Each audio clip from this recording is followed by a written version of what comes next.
cohort here. Got it. If we can have our cameras on, that would be helpful. This is going to be a very engaging session here. Today we have Brad Williamson from Catch Digital. He is the founder and lead strategist there. They have worked with over 60 clients since 2013 and have developed a digital marketing methodology that provides excellent results. Catch Digital builds predictable, scalable marketing systems that drive tangible ROI. As an award-winning full-service growth agency, they specialize in ROI-accountable led capture and nurturing of customers through modern marketing technology implementation. Their approach involves breaking down the client's customer acquisition journey, sales process, and re-engagement strategies to develop a scalable model that allows the business to focus on operations. Brad is a born and raised Calgarian, graduated from MRU's BBA program with a major in marketing and a minor in innovation and entrepreneurship, and he possesses a deep passion for helping businesses grow. So I think his background and what he's passionate about really applies to what you guys are doing here. I think we're going to have a pretty engaging session. So please, if you haven't asked questions previously, please do so now. And then, yeah, I'll let Brad take it off from here. Thanks, Sadia. Hey guys, how is everybody doing? It's a great morning, and I'm excited to go through this with you. So I'm going to kick off by sharing my screen here, and we'll kind of just get into it. Can everybody see that? Yes? Cool. Yep. Awesome. So today we're going to cover the systematic approach to digital marketing. This is a system that we've used for our clients for a long time. And really, there's a number of different key components that we are going to kind of cover within that. What we're going to really focus on within that is we're going to have an introduction. So I'm going to tell you guys a little bit about my experience and myself, and then we're going to get into the knowledge. I don't want to waste your guys' time. So I want to find out what you already know and what you don't know about digital marketing. So there's going to be a bit of an activity there. Then we're going to get into the meat and potatoes of this, and we're going to run through the systematic approach to digital. And then we're going to have another activity, which is going to be taking what we learned today and kind of applying it for your businesses. So familiarizing yourself with strategy and tools you have available. And then the extras is anything that may have come up when we are identifying what you know and don't know that we need to cover. We can absolutely go off script. What I will say is if anybody has a question, kind of wait until I'm done the slide, if you will, but don't hesitate to ask.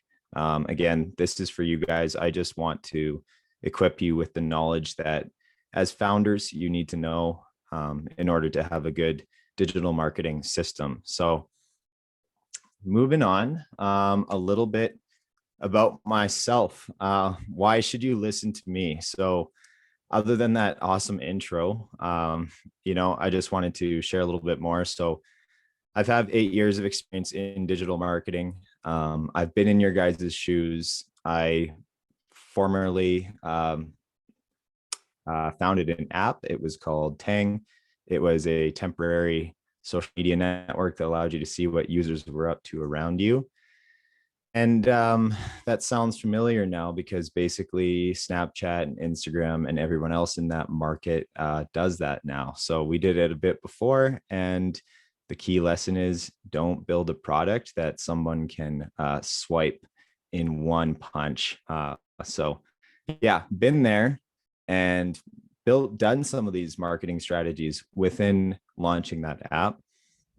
I'm currently an agency owner. We focus on tech, SaaS, e-com, B2B, real estate, and a few other industries across North America. We've actually had nearly 100 clients to date, generated multiple millions of dollars for those clients with various ad spends and budgets. So, there's some tactics here that are the cheap way to do things, and there's some tactics that are the expensive way to do things. We'll kind of cover both. I was the former CMO of a startup, implemented a strategy that increased sales with only $300 a month campaign budget, using mostly technology beyond just ads. So that's a big piece of it. A lot of people think that digital marketing is, okay, let's build a funnel on Facebook. Let's run Google Ads. Let's drive traffic to our. But the real way to approach this in order for you to maximize your revenue is a fair bit deeper than that.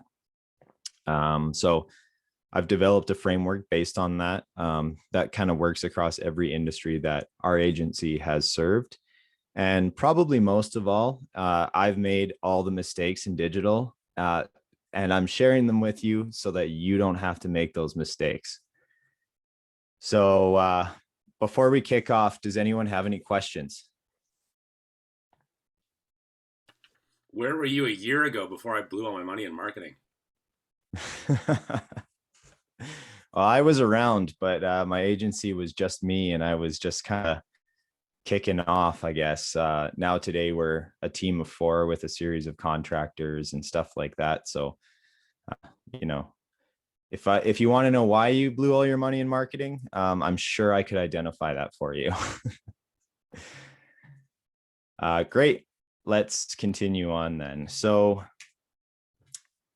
first, I want to ask everybody, what do you already know about digital? As I said, I'm not here to waste your time. If we get through this session quickly because, you guys know everything, or the concepts are super easy for you to understand and we just rip through, that's totally cool. But first, let's identify what you know and what you'd like to know. So within Zoom here, I would love to be able to share this link. Can somebody on platform side help me with that? There is a chat on the side. Do you see it? I don't know how I can get this link. Not that savvy. Yeah, I can send the link here. More chat. Here we go. Nice. Got it.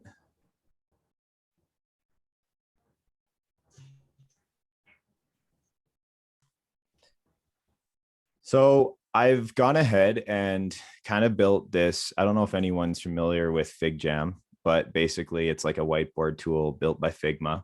And what it lets us do is kind of, this is funny with all the hands ripping around. We can basically identify what we know and what we don't know. And so what I've done is I've taken a series of what's common within digital, the tools, and I have highlighted them. So maybe if you guys want, I'll rip through one by one. I'm not sure if this was a mistake or not, having absolutely everyone go into this FigJam, but this is funny. Let's go through one by one and let's kind of get a consensus. Facebook ads. Do you guys know a fair bit about it? Do you not know a fair bit about it? How can we vote on this? If the Junction team has any recommendations on how to get people to vote or something like that. You can put your cursor in the either what Junction people know or don't know, if you know it or not. Just pick one side of that line. That's a good idea. And if you're like, what the hell is Facebook ads and what does it entail? Feel free to put it under what Junction people don't know they don't know. Okay, so you tend to know Facebook ads. Some of you don't. That's noted. Okay, Google ads. Kind of the same, but a little bit more don't know. If you really want to learn it, go under something you really want to learn. If it's something that you're like, hey, I want to talk about this. Okay, Some people want to learn it. Some people don't know it. Some people know it. That's all over the place. Okay, I'm going to make a copy. Some people know Google Ads. And it's something that people want to learn. Cool. Sounds good. TikTok, Snap, stuff like that. The alternative ad platforms, up and comers. You guys want to talk about that? It's something you don't know. Okay. If you really want to talk about it, move your mouse to the something you want to. Okay. I'm going to put it here and here. Cool. Influencer marketing. Can I just interrupt with a question? How do I know Certainly. spot which little arrow is mine? How do I put something from what people know to what people don't know? Do I just move the cursor on my screen? Yeah, just move the cursor on your screen, and then I'm adjusting the actual content here. So we're just using your cursors as like trying to identify different pieces here. So something we really want to learn about, influencer marketing. Okay. So I can't guarantee we'll get through all of this, but what I can do is equip you guys with some information afterwards and talk about like the general information about it if after the presentation, if we're running short on time. Conversions and tracking. Do you guys know what that is? You want to learn about it? Okay. Looks like you do want to learn about conversions and tracking. Yeah, that's a pretty important component of it for sure. Custom audiences. Do you even know what custom audiences are? If you know what custom audiences are, put your cursor to what junction people know. Ignore the something you really want to learn. But if you don't know what custom audiences are, go under don't know. Okay, sounds good. This is actually a pretty important piece. This impacts a lot of digital, more than I think people realize. So we're going to put that here, and we're also going to put that in don't know. Pixels, scripts, etc. Are you guys familiar with Google Tag Manager, Facebook Pixel, all that related activity? Don't know. Okay. I would like to talk about that. So we're going to put that here too, because that stuff, actually, custom audiences and pixels and scripts and stuff like that are interconnected. Email, text message, or audience automation. Okay. You know a fair bit about that. So is it something that you would like to talk about? Or is it something you're like, nah, we're good. We can talk about other stuff. If you're good, keep your mouse to the left. If you want to talk about it, move your mouse to the right.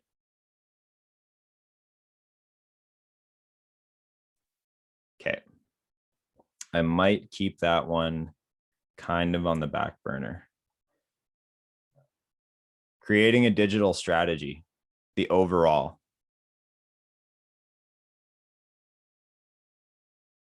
Okay. That one's a pretty unanimous something you really want to learn, which is wicked because that's the majority of the content on today. So I'm glad. Customer journey mapping. I understand you guys had a bit of a seminar on customer journey mapping, so you'll know a little bit about that. Now, related to customer journey mapping, it's fundamental to the digital strategy to map out your customer journey. We'll get into that later. So it does directly have to do with creating a digital strategy, but it sounds like you know it. So that might change because of the way we approach it from a digital marketing sense, may be a little bit different to what you had previously learned, but we'll put it under what you know right now. Dashboards and data. If you know what that kind of looks like or means, Stay under what you know. If you don't really know what I'm talking about here, then you could say don't know.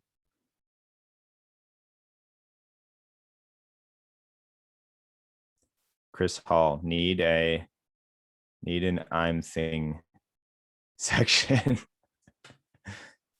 If you're thinking, just keep your mouse to the bottom until you decided.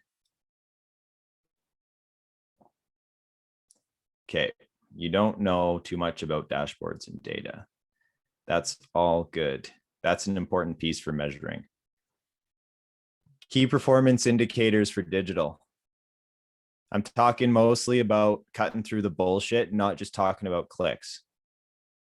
Okay.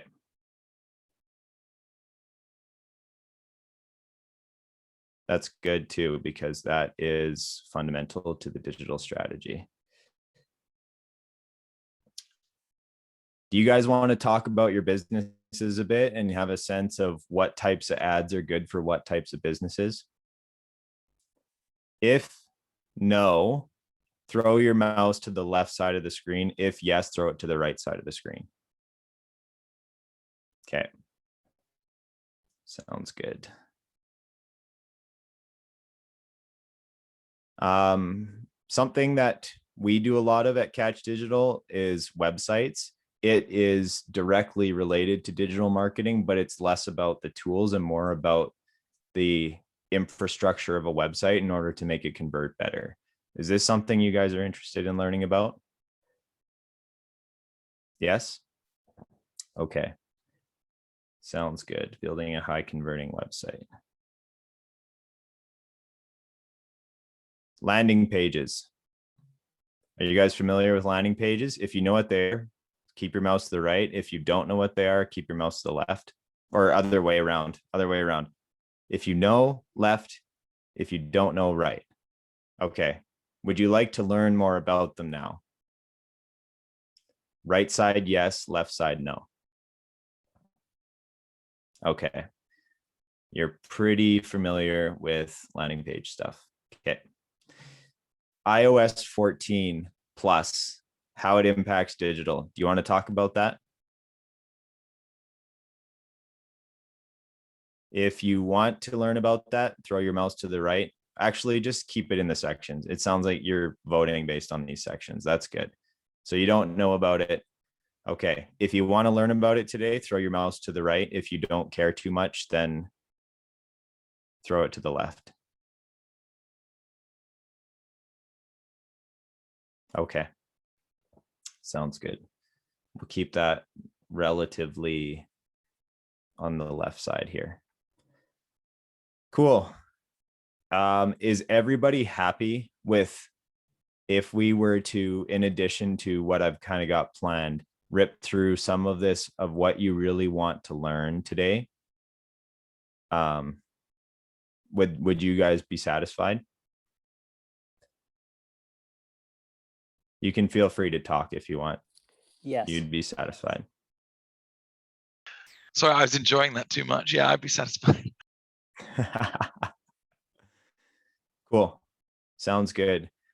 That's awesome. This is good data for me. Some of what we cover, some of what I have in the presentation is in this and some isn't, but I've got tons of live examples I can pull for pretty much everything that's on this, something you want to learn today. So I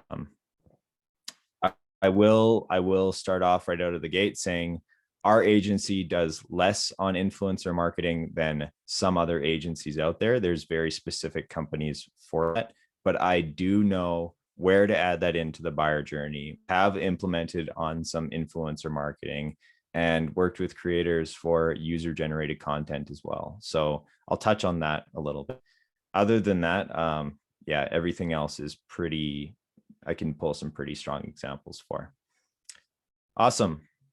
We'll keep this for now kind of to the side because I'm going to continue on with the presentation. But what I did want to do is give anyone an opportunity to add something that they really want to learn.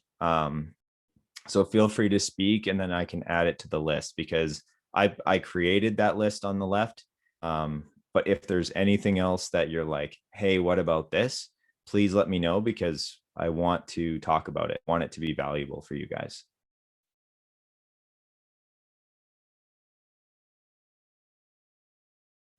I think you got a really good, like you've covered it really well.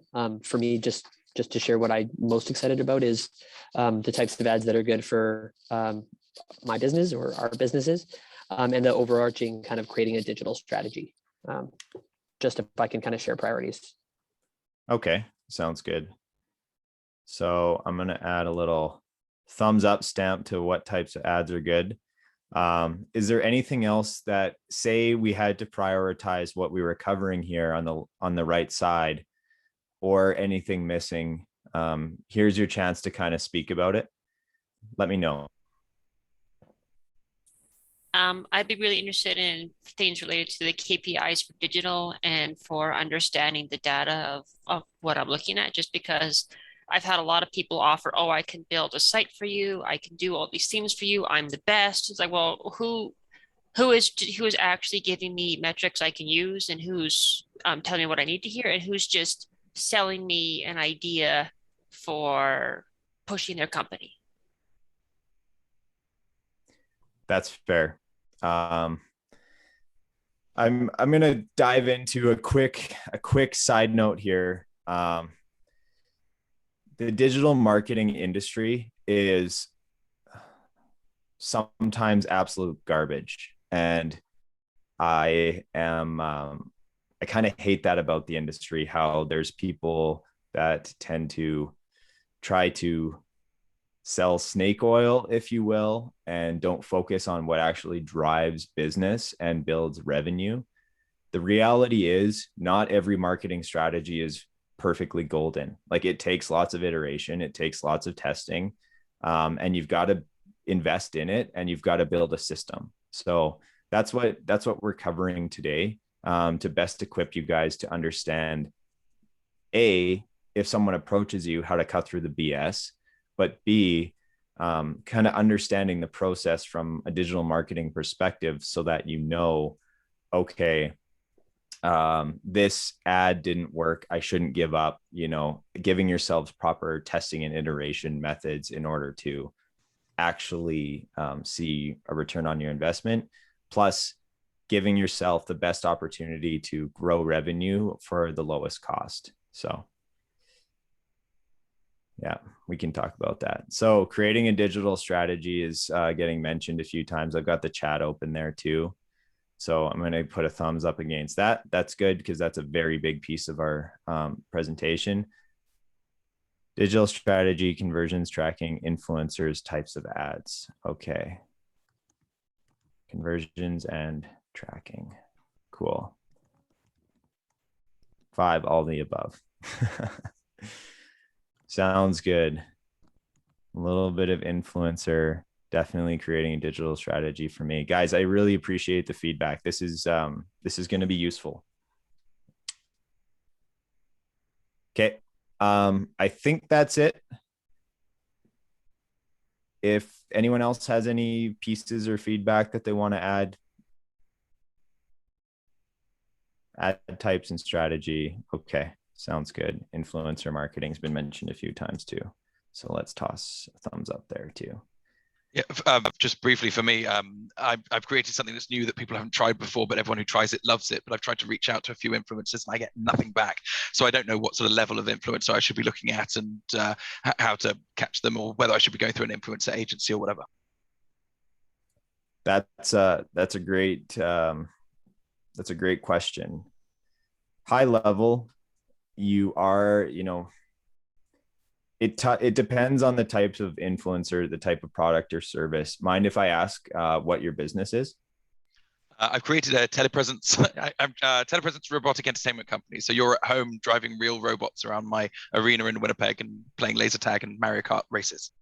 Oh, sweet. So you'd probably get some good uptick from like gaming influencers, YouTube, Twitch streamers, like those types of people. Yeah, and I've been trying to get those, but not getting very far, and then just losing drive and trying to do other stuff to do it instead. Yeah, that's fair. The reality is, anyone of like a certain volume, typically once they've hit a couple 100,000 in audience size, these days are getting agents and stuff like that. So it's not so grassroots like it used to be. So usually you have to start going through those, and it's very much that people, it's very much that they just like basically want money for the channel. When it comes down to influencer marketing, the best way to approach it these days relates to cost per acquisition, cost per 1,000 impressions, cost like CPM, all these different metrics that we'll kind of talk about throughout this. But you got to think about it the same way that you would think about Google ads or Facebook ads, YouTube, stuff like that. It's like you're paying for a channel, and what are the results on the other end, and how can you measure it? So we can get a little bit deeper into it after the presentation, because maybe this will give you some clarity on like where you can use influencer marketing and where you can get the best kind of ROI from it. Cool. Let's see, maybe also talking about budget needed. It's a bit vague if you don't have enough budget and you don't have enough feedback and KPIs, I guess. This, okay, budget. I'm going to add, I don't know if there's many people left in this Fig Jam. I'm going to add budget in here.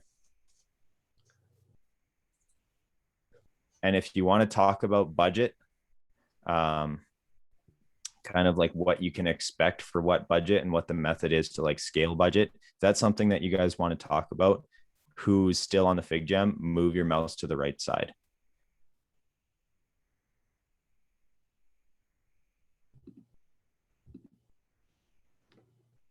Okay, of the people in there, it seems like,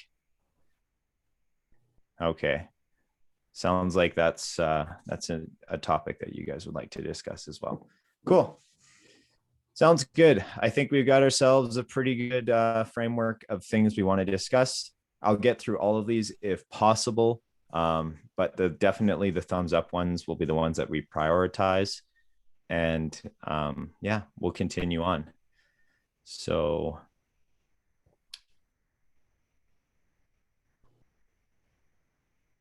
I've got to open up my presentation again here.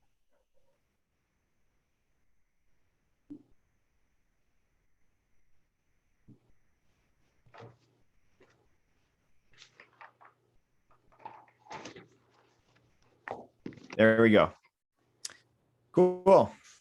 We've identified what you know and what you don't know about digital. That's going to be useful for later. Right now, we're going to kind of dive into the systematic approach to digital. So with the systematic approach to digital, this is probably one of the biggest pieces of this presentation. So if you guys are happy to continue on right now, then we'll just dive straight into it. If everyone in a minute, then we can take a quick break. But this is the depth of the presentation we're just about to walk into. If you're good, just give me a thumbs up. Okay, perfect. So the systematic approach to digital.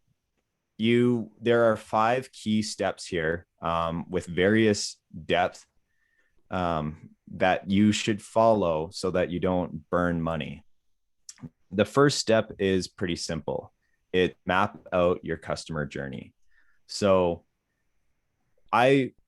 what I'm going to be showing on the screen is kind of an evolving strategy, which may or may not directly relevant to your company, but this is some broad. Hopefully you guys can pick up on it and identify how it impacts your business. So within the customer journey, we got awareness, interest, consideration, intent, purchase, and renew, refer, advocate. So awareness, pretty simply speaking, customer first hears that your solution exists. They never knew about it before. Now they know it exists. Interest, it means the customer actually cares to learn more. That's all it is. Think about this as somebody who, you're at the mall and there's like a guy trying to pull you into the store. The first thing that you're doing is just like walking down the hall or through the mall, and the guy yells at you and he's like, hey, I've got bracelets for $15, but I'll give it to you for 20% off. If you just, turn your head down and keep walking, then you have no interest. But if you look at them and you're kind of like, that's interest. Consideration.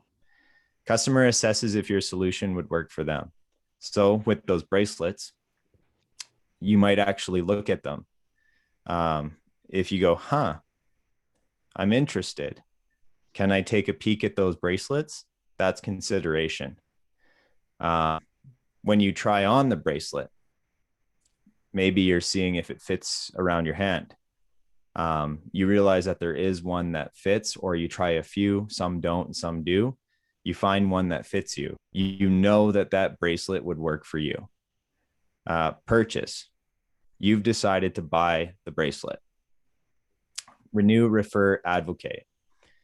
Customer returns, shares your solution with others, and potentially even helps you close more sales.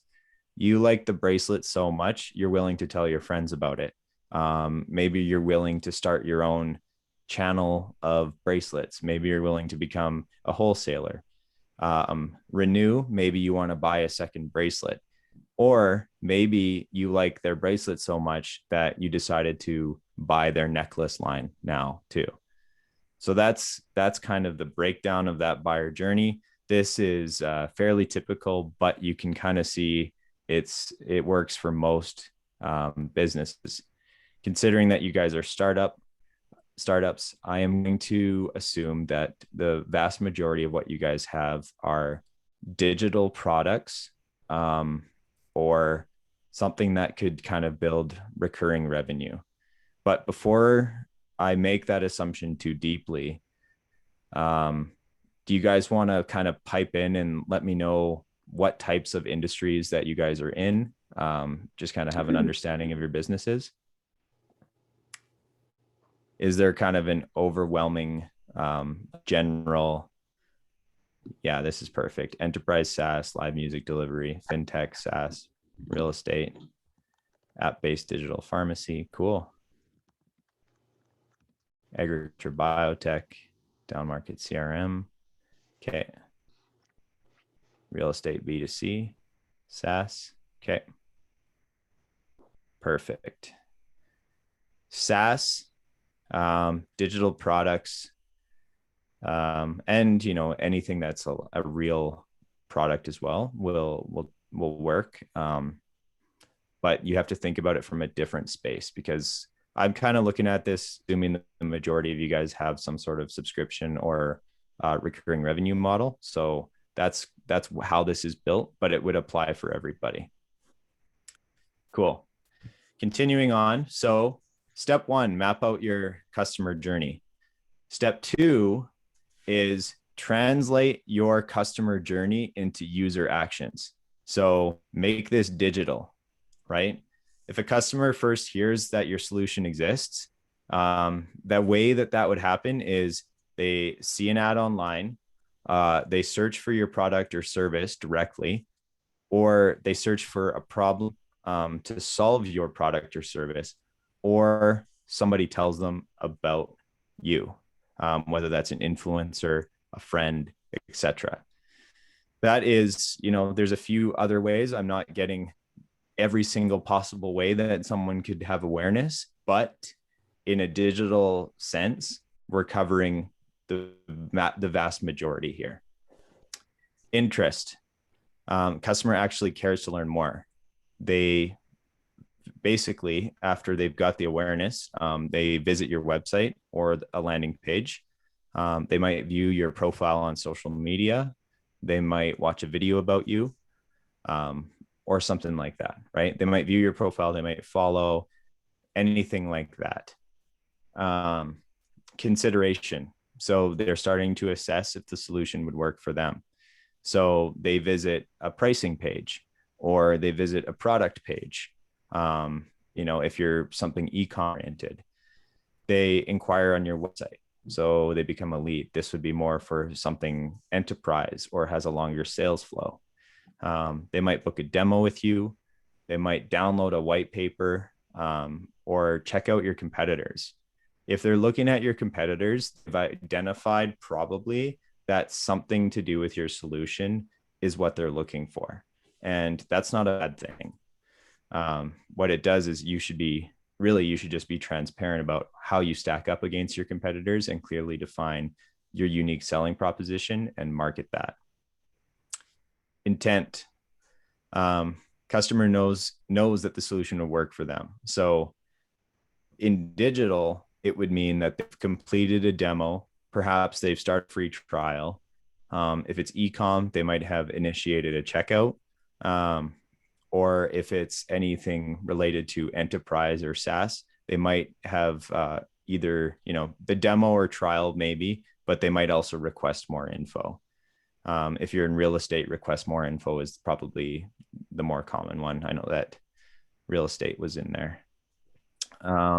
Purchase. So customer commits to your solution. They complete the checkout, sign up for a subscription. Maybe they formally commit for X number of months, or they sign an agreement. So again, this depends on if you're B2B, B2C, real estate, SaaS, what have you. But those are typical purchase or commitment actions. Renew, refer, advocate. So the customer returns, shares your solutions with others, or even helps you close more sales. So that would mean they either purchase again. This could be something simple, writing a Google review, or some sort of online review. There's like G2 and those for those in the software space. Upgrades to a higher tier, expand services with you. Kind of a similar thing, but it's expansion of revenue with that one customer. Post about you on social media, refers you to their network, provides a testimonial, or gives you feedback. So all of those things have to do with existing customer engagement, but it actually very much helps the rest of your marketing journey and the buyer journey and acquiring new customers. On this number 2, does anyone have any questions? So maybe just to reiterate so that I'm just confirming that I understand. Step 2 is essentially taking sort of like transposing from customer actions to like user actions that would be readily amenable to a digital platform. That's exactly correct. Yeah. Okay. So you're kind of thinking of it as, step 1, you got your buyer, you got your customer journey. So that's just thinking about it as a business owner, a marketer, an acquisition level kind of conversation, and then transposing it to digital, creating user actions, things that you can track, things that you can actually quantify, right? Part of the beauty of digital marketing is when compared to, traditional advertising, like a billboard or a TV commercial or going on the radio, is that you can actually base the success of your growth on the key metrics related to each user action. So further on, related to building out your buyer journey and building out this digital strategy, we're going to talk a little bit about the KPIs at each stage, what matters, and how you kind of get people to progress from one stage to the next. So right now, what you've done is you've identified what you want someone to do if they're at that stage. But what we haven't identified is how do we get them from one stage to the next, right? Any more questions?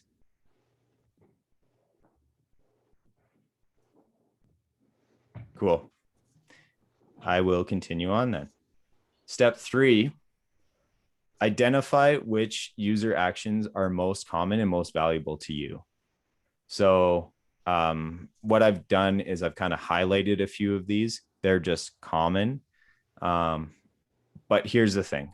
When I say most common and most valuable, that doesn't necessarily mean it's the same thing. If there's a user action that's highly, highly valuable to your business, but less common, but you could find that that user action actually results in way more sales, because if people do that, they're more likely to purchase. Then you want to favor your strategies to get that user action to happen. An example of that would be perhaps part of your marketing journey, part of your digital strategy is to have some sort of course or some sort of teaching, some sort of education.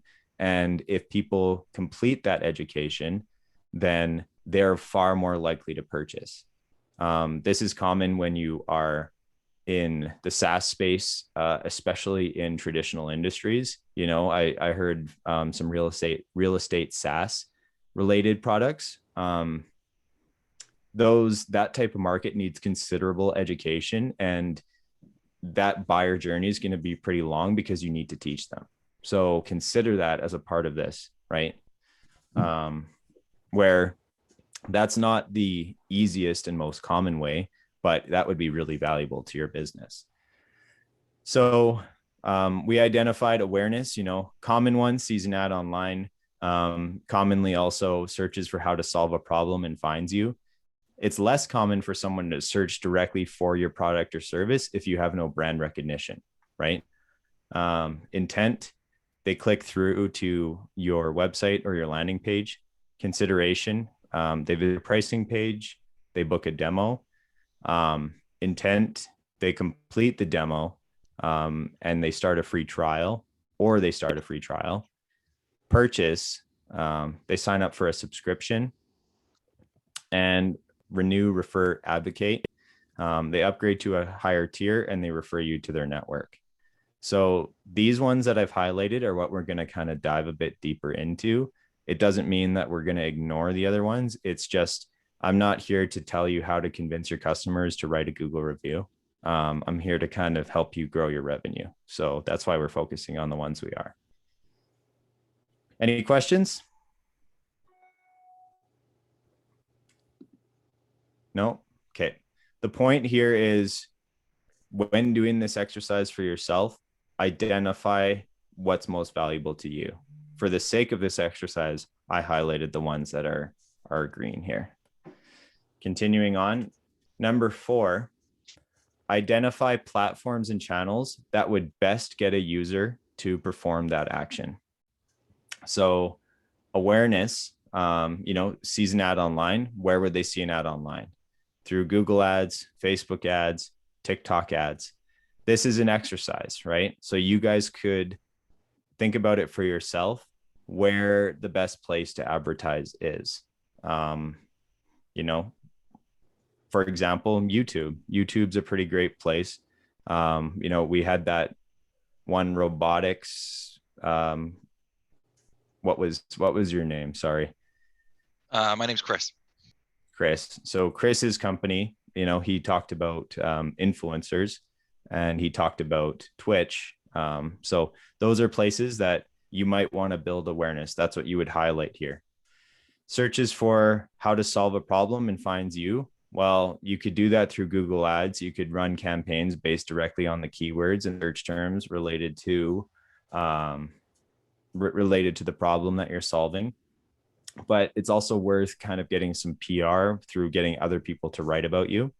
And then blog/SEO. So, do the keyword research and identify that, people will search for this problem, write an article on how to solve that problem, and then follow it up with how your solution pertains to solving that problem. Interest, this is now just outlining tools, right? Visits your website or landing page. You could have a WordPress site, Webflow, Shopify, Wix. It could be, anything, custom built, Bootstrap, whatever it happens to be. I just am outlining some examples here. Landing pages, common landing page tools, Instapage or Unbounce, super common. Again, there's tons of other ones, ConvertKit, ClickFunnels, you name it. Consideration, visits, pricing page. Well, that would be on your website specifically. Sorry about that. Is this where we are? Number 4. Yeah, there we go. Okay. books a demo, that could be directly built onto your website, or you could use an integration like HubSpot or Calendly in order to get someone to book a demo. Completes the demo. That if they complete the demo, that's probably done through Zoom, GoToMeeting, Google Meet, something like that. Or if they start a free trial, that's probably in app. But you'll notice here I said user is tagged via segment, etc. I kind of want to talk about this for a second. You need to map out your buyer journey, and you need to have a way to identify your customer journey, and you need to have a way to tag them, especially those that have software products or users to that buyer, to that customer journey, right? So segments, my recommendation in terms of tools for that. But basically, this is your way to definitively tag a user action to where they're at in the customer journey. And then you can do so many things within and outside of your app or your platform based on what they're doing in your app. I'm gonna pause for a second, and I'm going to share a conversation that I had with, what's his last name? One of the co-founders of Skip the Dishes, Jeff Adamson. Their ability to do this at Skip the Dishes is 100% the reason that their platform is so successful. Based on the user activity and based on the user actions, what they did was they successfully segmented out people who were always ordering Skip versus people who never ordered, or basically they were able to build a model around the user behavior. And if there was ever a change in the user behavior on their app in particular, they would send coupons. And so, if you're using Skip the Dishes or something related to, and you ordered for 3 times a month for the last year, and then all of a sudden you drop off, watch that really aggressive, like 75% off coupon get pushed to your email or your notifications. The reason they do that is because they want to pull you back and they want to win you back. And them winning you back is a lot cheaper than them trying to find a new customer, right? So that right there is using tools like Segment, and it's pretty damn powerful. You can also take that data and you can add them to a custom audience in Facebook, and you can run a very specific Facebook ad to them, and you could do very specific email messaging to them and stuff like that. So we'll talk about that a little bit more down the line, but I wanted to highlight the user is tagged in via Segment or something similar to, because I feel like that's a tidbit that's in the world that I live in with digital. Most of our clients don't need that depth, but as tech companies, you guys should have that depth. Purchasing, signs up for a subscription, that could be through in the app or via Stripe. Renew, refer, advocate. If they upgrade to a higher tier, again, that's in app. This is again a tag that you would apply to Segment, something like that. And then refers you to their network. So there's a lot of ways and tools to do that. You could do a referral code, and then that could be served through Instagram, Facebook, email, text, etc., stuff like that. We'll talk about this a little bit deeper as well. So any questions on this piece here?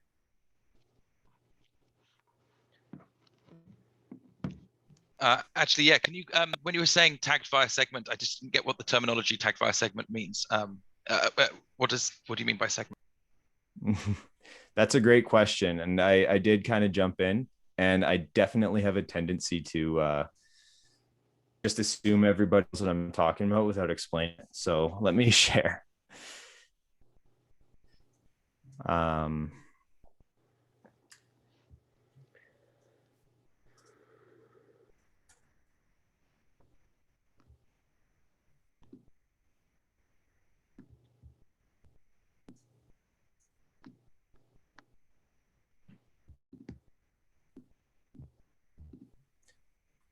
Segment is a customer data platform that basically takes the data on your customer and can feed it to any app in real time. So what you can do is create actionable, automations or actionable marketing based on the user actions that they're taking. When it comes to marketing, an idea of like segments tool would, let's see, I'll give you a live example. So say you downloaded Instagram and you used it for a couple of months and then you started dropping off. Segment would be able to identify that and then push to all of the other channels. If you stop using Instagram after a while, you probably will start receiving emails of what you've missed or people that you used to follow and stuff like that. It's pulling a lot of customer data there in order to give you that email. It's pulling the people you previously engaged with. It's taking their posts, popping them straight into the email. And it's also identifying that you're dropping off. All of that happens in a platform like this in order to pull you back. Now, I don't want to get like too deep into segment because this is something that may or may not be valuable to you guys, but I do want to raise is basically that these types of platforms exist, right? You're all smart, you're all tech savvy. You can do your research on these types of platforms and learn how to implement them. The reality is, I just want you to understand what's possible and what isn't possible. Any follow-ups? Cool. Let's continue on. Number 5, strategize how you can best get a user from one stage to the next. So this is a common pitfall of marketing is someone will think about an awareness level campaign and then say, I ran that one ad. It did not give me revenue. The reality is digital and advertising has changed forever, right? You have to think about it as a buyer journey and progressing them down. So you have to think about the KPIs and the key metrics related to the campaigns you're running at each stage of the buyer journey. Does that make sense? Okay. I'd like to ask you guys, feel free to pipe in, feel free to type, do whatever you'd like. How do you get someone who sees an ad online or searches for how to solve a problem and finds you to visit your website or landing page?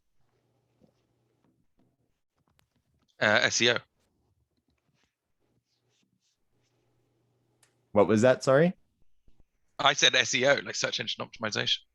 If they're searching SEO. for you, then they... Yeah, let's dig a bit deeper into that. So you got SEO. What does it do for you? Makes your page more relevant when they're searching on a social media. Searching on a platform. So what about search engine? There it is. On a search engine. Yeah, that's right. SEO relates to, these days, what Google's looking at for SEO is primarily the user experience on your website. So it is identifying that if someone searches a specific keyword and then they come to your site and the bounce rate of the page is low, and the time on site is high and the pages per session are high, then that's positive feedback to Google saying, hey, this person clicked this result and found what they were looking for, right? So that's where SEO is valuable because it's basically this constant feedback loop to Google, and it measures the performance of your site and your page, but also how valuable your content is. Brad, I have a question. Certainly. I don't know if this happens to everyone. When you Google an item and all of a sudden you start getting ads on your different social media platform about the item you just Googled, like how exactly does that work? I don't know how to track you and all of that. That's a brilliant question. We will kind of get into that, but I'll answer your question high level right now. That has to do with, remember how we started off on the Fig Jam and I talked about like tracking and scripts and pixels? Basically there's there's snippets of code that go onto websites that basically tell these different platforms that, hey, this person who's a user on Facebook, for example, visited this website. That allows you to retarget them based on their page views, their user actions, their activity, stuff like that. So it gets pretty deep on that side. However, the concept is pretty simple. It's basically the website telling those ad platforms, hey, this person visited this page, therefore give them this ad, right? You could tie this a little bit deeper and you could say, hey, this person clicked this link, this person clicked this button. You can basically separate that user action into whatever you want, and you can serve ads that are as relevant as possible related to where the customer is at. That's where it relates to this, is we're going to think about this from a user action standpoint, and then we're going to want to add them to what's called a custom audience in order to serve them ads that push them further down the buyer journey. It's common for companies to have very different messaging at the awareness level than if someone is near purchase or have already purchased. In fact, that's the better way to do it compared to just having the same campaign running again and again and again. Does that make sense? Yeah. Any other questions? Laura, did you write call to action for the question that he asked? I did. I can't remember what his question was anymore. Yeah, no, you did. And that's a fair answer. How do you get someone who sees an ad online to visit your landing page or searches for how to solve your problem and finds you to visit your website or landing page? Basically, that's the question right there on the screen. Your answer was call to action. Yes, actually, that is directly one of the answers. I'll continue on here. High quality ads, engaging content, action-oriented copy, right? That's how you get someone who sees an ad online or searches for how to solve a problem and find you to visit your website or landing page, right? A couple tips here. Perform keyword research to know the search volume of what your customers need to search for to find you. I wrote that really weirdly. Let me explain that.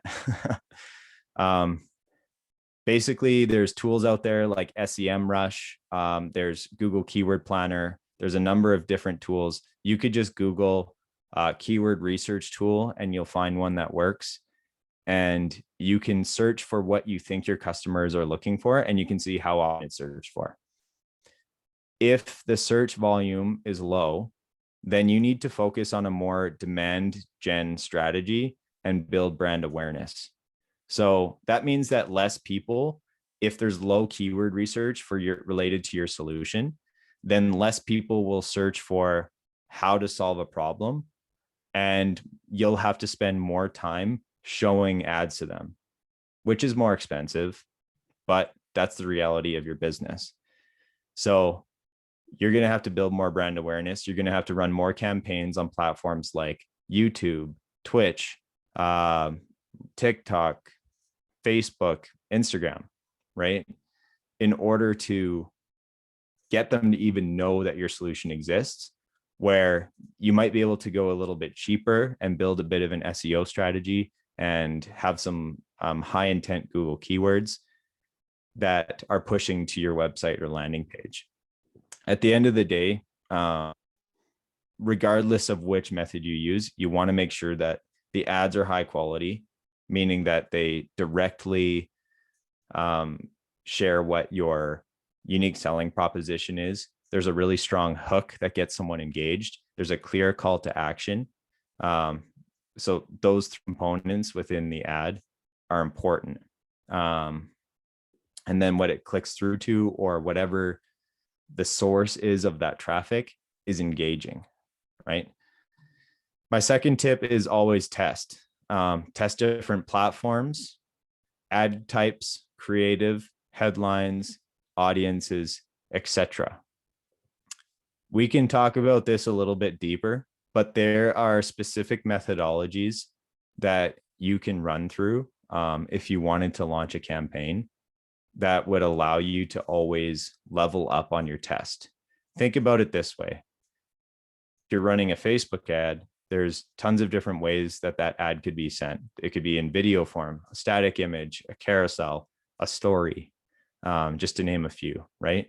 You might want to try starting off with a campaign of an A/B test between video and carousel, for example. If you guys know what carousel ads are, it's basically you're on Instagram and you're like swiping through a series of images and they like kind of relate to each other. I'm sure that most people have seen a carousel ad.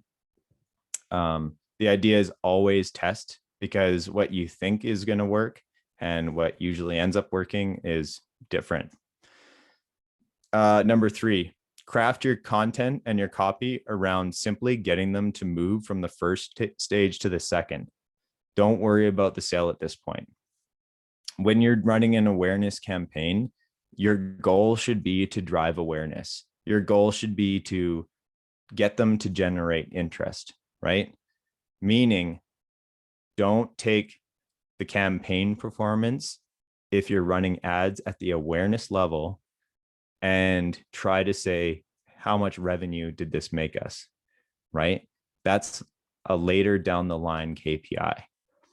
Down in the corner here, I outlined 2 key metrics. Your cost per click. That indicates how much you're spending to get one to click. And the second one is your click-through rate. Measures how many people that see your ad actually click it. So the cost per click is an indicator of potentially your targeting, potentially the bid, or how expensive the keyword is. If we're talking about Google, on Facebook, it's a measure more of how engaging your ad was and how interested the audience is in what you're offering. Click-through rate basically means if the ad is given to 100 people and 3 click, you got a 3% CTR. And if your click-through rate is high, then it means that you've got really good ads, you've got really relevant audiences that are seeing the ads and they're interested, right? So if you have a low cost per click and a high click-through rate, you're killing it, basically. Questions? Yeah, when you say like low cost per click and high CTR, do you have any like ballpark figures for what that would look like? Yeah, actually, I do. So digital marketing is a game of low percentages. I want to set this straight right now. A high cost. So first off, click-through rate, CTR. If your ad, this also may depend on the platform. So I'm going to take a step back and kind of go platform by platform. So on Google, a high click-through rate would be anything that's above 2.5 to 3.5%. So if you're seeing above that percentage-wise, then you have a high-performing ad. In some cases, you might see a really, really high click-through rate. So like I'm talking 25, 30%, but look at the volume of clicks as well. This is where, I'm highlighting 2 key metrics here, but it is kind of in conjunction with other ones. So for example, you might run a campaign with a very specific keyword where if someone searches it, you are serving them an ad that is perfectly exactly what they're looking for. And you're going to see a wicked CTR, but maybe your impressions were only, 250 and you only got, let me take a step back. If it's a very, very specific keyword that there's not a lot of search volume, you're not going to have high impressions, meaning that over a full month, maybe you'll have 50 impressions and your click-through rate might be 20. So you've got a 40% CTR, right? That's not good because 20 clicks still isn't that useful. Like, it's a game of numbers here. So you'd still want to also bid on keywords that maybe your CTR is lower. So that's why, you know, the ballpark, the average ends up being like that 2.5 to 3.5%. In some cases, specifically in like e-commerce industries, you see CTRs as low as like 0.5%. But that's still okay because there's such a high volume of traffic, right? If you're getting even 0.5% of 10,000 people, you still are generating some significant traffic. So you're getting a fairly decent number of people visiting your website or your landing page. Cost per click now, it depends on the platform, the industry, and your campaign itself. Your cost per click at the awareness level is usually cheaper than the clicks later on down the buyer journey. So, for example, a cost per click that's typical on Google for an awareness level campaign is probably about $2, where an average cost per click on a campaign that's a lot deeper in the funnel or pushing people or retargeting sometimes could be, you know, $4 to $6. But that again very much varies on the industry. If we're talking about, you know, we have a client in Kansas who's a house painter, and their cost per click is like $9, and he's willing to pay for it because his page converts really well once he gets it, once people get to the page, right? So he's like, well, if I get, you know, 100 clicks and it's $9 and, you know, 20 of them convert, then I'm still making money. So that's kind of where they're at in terms of their campaigns. Does that answer your question? Yeah, cool. It does. Thank you. Yeah, no problem. Any other questions here? Hey, Brad, I was wondering, you know, if you have an effective click-through rate, how do you know if it's the product or if it's the advertising that is the result of that win? Like, how can you differentiate when to, say, lessen your marketing spend, or if your product is stronger, you know, like, how do you know the difference?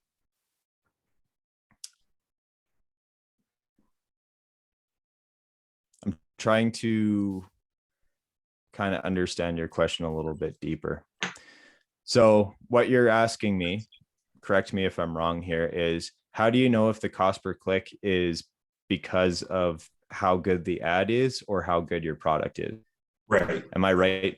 Is that right? Yes. Yeah. Okay. So the answer is it's actually a combination, and it should be, right? So if your product is really good and like what you're offering is kind of above and beyond, then your click-through rate probably is going to be higher, right? Like if you've got an innovative product, captures people's attention, and they, you know, they care about it, that is an indicator that they do care. It means that the people who find out about your product are interested more often, right? So in terms of the quality of the ad, it is possible, especially through digital marketing, to like market yourself into, you know, there are cases out there where there's terrible products, terrible services that are marketed super, super well, and they capture the clicks. And that's, you know, that's the job of people like myself to not let those people win, right? If you actually have a good product and a good service, it should be marketed well, and you should have high performing ads. To follow up on your question, you asked when to like decrease the budget if you're seeing a high click-through rate. My answer is I'm actually going to change that narrative, and I'm going to say, if you're seeing a super high click-through rate, you probably want to increase budget, because that would be an indicator that it's performing well. And as they progress down the buyer journey, you're going to generate more revenue. So why would you limit yourself by decreasing a budget if something's performing well, right? We'll get into that kind of like the golden metrics that you really want to focus on further through this exercise. All right, thanks. Yeah, no worries. We have a question in the chat from Isadora. For what type of business would you recommend Facebook ads more than Google ads, for example? They are struggling to understand what may be more relevant to us and for what reason. That's a very great question. Thanks, Isadora. The types of businesses that perform better on Facebook as opposed to Google are often ones that inherently don't have, okay, actually, I'm going to take a step back. This isn't always the case, but in some cases, by process of elimination, you have to choose one platform or over the other. For example, you have a product or service that people don't necessarily search for. This is super common in software, tech, anything that's like innovative that people don't think to look for. They're commonly not going to just like Google it and you'll have a Google ad. And that's the end of it. The reality is you want to have a bit of a multi-channel approach because people will see an ad on Facebook, remember it later on, and then search you, right? So you want to make sure that you appear for all of the above, but your search volume on Google is going to be super low. If you are a business, let's see if I can think of an example here. Say you're a SaaS platform for, actually, Isadora, what is your business? If you don't mind me asking, I could talk about it related to your business in particular. Basically, we are a marketplace that allows artists to find a professional to work with. So a marketplace, basically SaaS, yes. Okay. It has an artist find a professional to work with. Professional in what way? Like business support professional, agent, what kind of professional? Basically, when an artist is looking for a manager, a PR, or a lawyer, you can find it on the platform. And so basically we already we did a bit of Facebook ads. It didn't work so well. And so we've been recommended to actually go through Google ads because basically when someone types on the internet, well, how can I find a manager? Then they could find a website. And basically that's what we've been told, but we don't know if it's relevant or not. So because we've never tried it before. So that was the question. Yeah, that's fair. My recommendation is you should actually start with Google as much as you can. The reason is you can capture traffic of people who may actually be actively searching for you, and you only pay if someone clicks. That's the beauty of Google, is it's built on a cost per click model where you bid on the clicks. So as long as you are monitoring, you're building out a Google Ads campaign and you're monitoring the search terms, and making sure that you are eliminating any search terms that aren't relevant, after some time, you'll only capture the traffic of people who are actively searching for what you're looking for. So, again, perform keyword research, but say that there were a surprisingly large number of people searching for lawyers for artists or something like that, right? Then you've captured someone who's searching with relatively high intent, right? So I don't have this in this presentation, but this is a very important component of digital marketing. You got to think about the intent of how they're getting to you. Right now, we're going from awareness to interest. This means that there is not a ton of intent, right? Where if someone is specifically searching for the solution that they provide or that you provide, then they're more likely to take action on your website. They're more likely to progress further down the buying journey, which means that click is more valuable to you, means that you should pay more and bid more for that specific click. So I would, typically speaking, try to start with Google, because you do capture kind of that lower hanging fruit compared to Facebook. Now, when to use Facebook is when there isn't that volume of search, and you need to build that brand awareness, and you need them to know that your solution even exists to begin with, right? That's when you're starting to capture people based on their user actions. So if they click, then you can add them to another audience. That means, and you could set that audience as interested, and then you can serve them another ad after that, through custom audiences on Facebook, right? That can talk about the benefits of the platform. At your awareness level, you can just create an ad that's related to the marketplace itself, and basically that it exists with your hook, your unique selling proposition, and a call to action. From interest, talk about benefits. Once you get further down that buyer journey, you might be making it more action oriented. And typically speaking, the further down the customer journey you are creating systems for, the more intentful and action oriented your content and your copy of your ads would be. So brand awareness is very, very necessary in specifically what kind of industries you guys tend to be in, because you're building innovation, like you're building new products, you're building new services that people probably don't know exist yet. So you need to build that brand awareness. It's just a hurdle you're going to have to get over, meaning when you are building more awareness, the costs do tend to be a little bit higher. But that's where, going in building cost-effective campaigns can come in handy, or using cost-effective tools, meaning getting clicks from websites, building SEO, getting featured articles, building relationships with influencers and thought leaders within your industries. Stuff like that is a way to drive traffic and build brand awareness that you're not specifically paying for ads. Ads is just a shortcut to get there. Does that make sense, Isadora? Yeah, thank you. Makes sense. Yeah, thank you. Perfect. Okay. Any further questions before we continue on? Okay. We can start ripping through this a little bit faster. The next one is, we're going to kind of continue through the entire buyer journey for this step 5. So next is how do you get someone who visits your website or landing page to visit pricing page or book a demo? Anyone have any quick thoughts?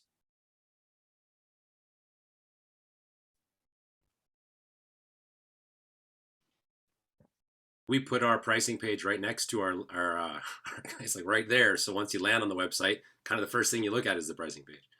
Well, second thing maybe. Okay. And how's the conversion rate on that?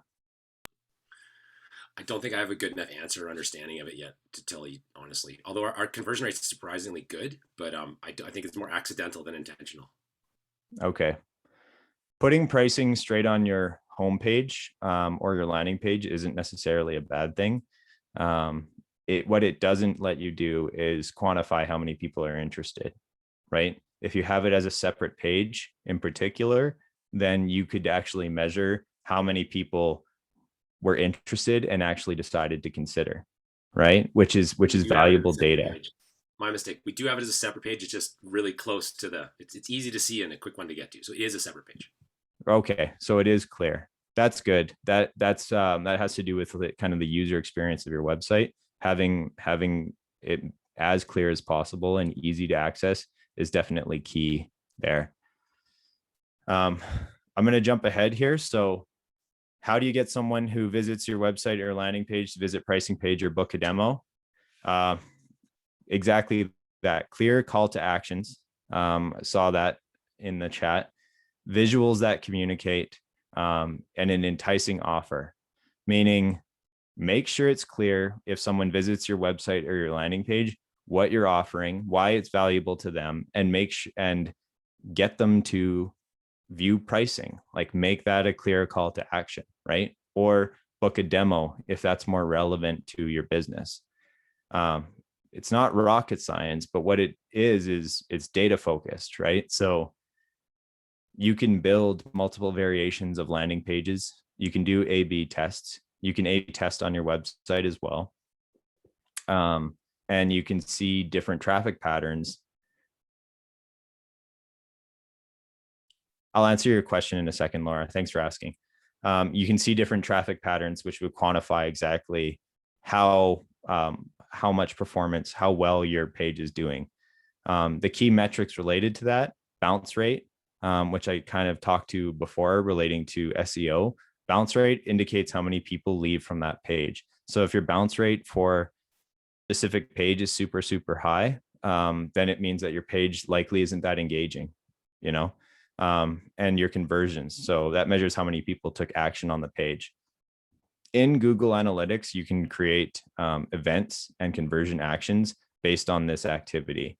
You don't necessarily need to measure them all as like what relates to a sale or what's a lead, but what you can do is you can quantify what events took place, meaning you can tag an event such as clicking the view pricing button or book a demo as a call, as a good as an event that you're measuring for that specific page, which would be indicators for success.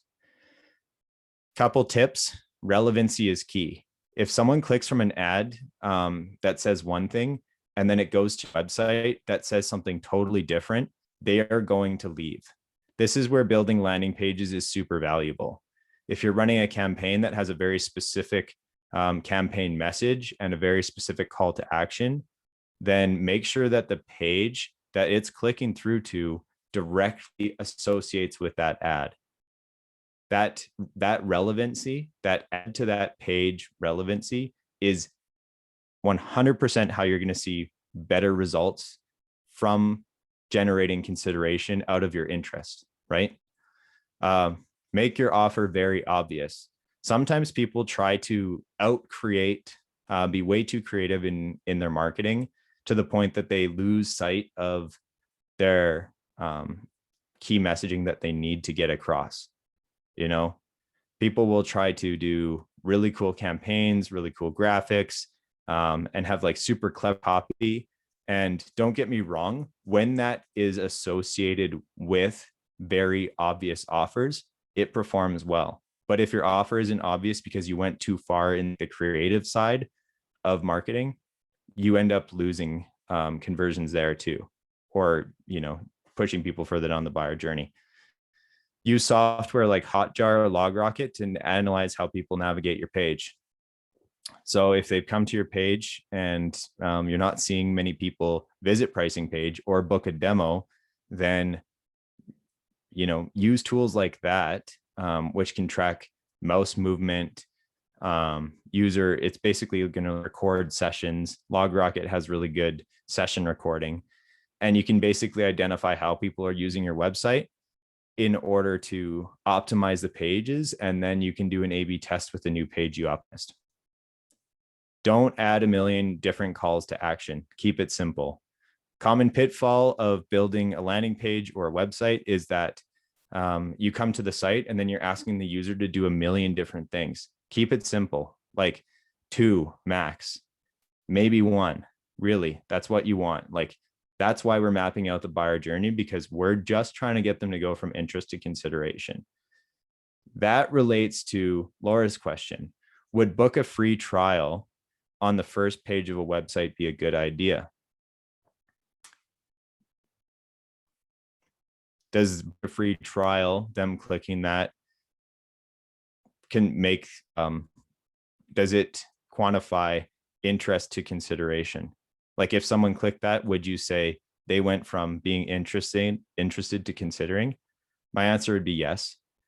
So Laura, that would be an idea. Book a free trial sounds kind of vague, but I also, you know, is booking a free trial something like related to a service or something like that? Book a demo makes sense. Get a free trial makes sense. But yeah. Better wording on that would be good. I was just wondering if offering free is a good judge, or does everyone want something free and they all try it? Right. So that again, that depends on your business. So, for example, for digital, there's no free trials for our work, but what we do is we book assessment calls, right? So that's like the call to action for us, right? It just depends on your business of whether free or not is, but the needs assessment call is free, right? So whatever type of messaging or whatever type of strategy you go for in order to get them to go to consideration, you again, test, iterate, use what works for you, but that free trial is an indicator of acquiring a user, and that does push them down the buying journey, and it gets them to at least test out your product, which is better than what they were doing before. So I'd say it's a good strategy to do so. Brent, you had a question regarding testimonials. Yeah, fire away. Just kind of wondering, just because I had another group approach me for building a website or for setting up all this stuff, and they were really, really heavy on pushing on testimonials as a key part of the customer journey and building stuff. But I kind of come from almost what I would describe almost like a medical background for testing and stuff like that. I really don't see the value of or for testimonials. I'm not sure where they can fit for something that's more of an analytical position.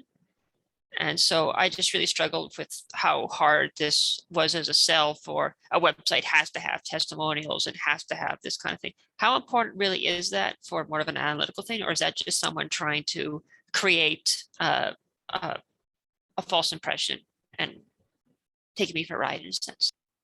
Yeah. So first off, in some cases, testimonials is a perfect way to kind of build trust. So you can see number 6 under my tips. Use social proof to build trust. Reviews, testimonials, videos, etc. Social proof doesn't necessarily need to be testimonials.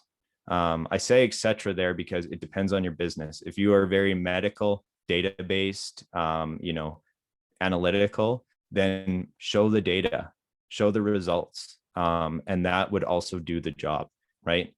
That would be basically what we're trying to do is we're trying to not just say what, but why. And we're trying to build trust in that. So if you've done studies and you can pull, articles that back you, we've used social proof that's basically just straight up academic articles, because that actually had more weight than a testimonial of a random person. So that also kind of carries into my next point on testimonials.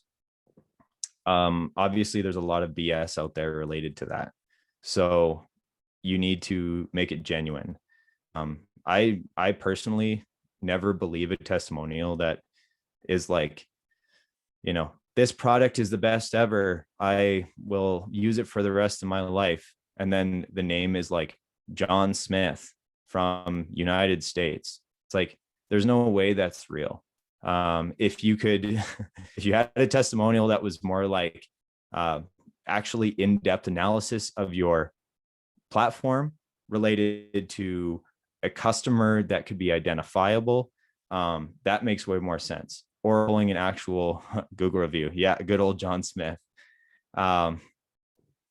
So, basically, if you're a SaaS platform and say your customer is, say you're a marketing tool, based on me showing Segment on their website will have testimonials from VP of marketing at large firms, in which you could search up and see their names. Like that carries weight. But if it was just like a random guy, random girl, like it wouldn't carry that same depth. So again, the real fundamental behind social proof is building trust. So what can you say about your business that's like, don't trust me, trust them, right? Trust your peers. That's the point. Yeah, I think that's it for this from interest to consideration. Does anyone have any further questions?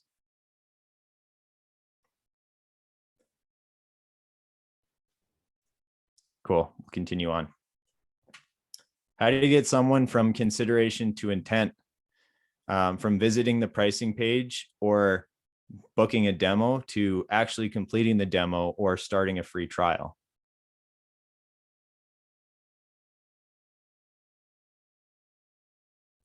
Anyone have any thoughts, or should I just keep going? Thumbs up if you just want me to keep going. You have to show some proof that you're solving a problem at this point. Yeah, for sure. For sure. Anybody else? Offer a discount or something? Offering a discount's not a bad way to go. No. Or some sort of additional value to get them to do it, right? Here we go. Build trust, capture the lead, remind them, and retarget them. Those are kind of my 4 key tips of how you get someone to visit the pricing page to start a free trial or book a demo to complete a demo. I understand that these are kind of crossed, but you know, it's an or thing. Build trust. Think about it this way: the best performing pricing pages out there follow up with some sort of A, social proof, B, reminding them of the value that they'll get, right? C, capture a lead. That's where your suggestion of a discount or something is useful, because you could say, you could have a pop-up or something, or you know, even a section on the page that says get 10% off for your email. That's really, really common in the e-commerce space because they're trying to capture that lead before they buy. Retarget them. So if someone visits the pricing page or visits the book a demo page and then they leave, you know, they have some serious consideration and their user actions are much more valuable than the people that have just clicked to the home page of your website. So you want to separate that. I'm going to talk about this for a second. I talked briefly about the Facebook pixel and Google Tag Manager, and someone asked a question related to, I go to someone's website and I see a bunch of ads. This is exactly what they're doing, right? So if you go to a pricing page on someone's website, or say it's your website and a user goes to it, it's a very valuable strategy to go into Facebook ads, go to audiences, and then you can create a custom audience. Then you do source, Facebook pixel, and you can say page visitors of URL equals, and then put in the URL of your pricing page. What that does is it tells Facebook to start populating an audience of the people that visit that pricing page. Then you can run a campaign to only those people. This is the fundamentals of retargeting. And so if they leave, you can push them. Can you leave us those notes somewhere? I can say this again and I can follow up with this. Yes, this is important. And I actually don't have this specifically in this presentation. So I'm going to repeat myself. Go to, that's true. This is being. Okay. Thank you guys. I appreciate your feedback here. So go to Facebook Business Manager. Create a pixel. Make sure that the pixel is on your website. That is done through JavaScript. It goes in the head code and the body code of every page on your website. Now, in Facebook Business Manager, once you have the pixel set up, you can go and you go audiences. It's actually under Events Manager. So you go under Events Manager. I'm just thinking off the top of my head of the platform. Events Manager. Then you go to audiences, create an audience, and then you can go audience equals, and then you input the URL related to something that is a high intent page. I would say pricing page is a great one for that. Booking a demo is another great one for that. You could all do this for contact page, right? If people are about to contact you and they don't, they might also have some intent, right? From there, you can build a specific campaign in Facebook that follows up with these people based on what they did on your site, and it's only going to go to them.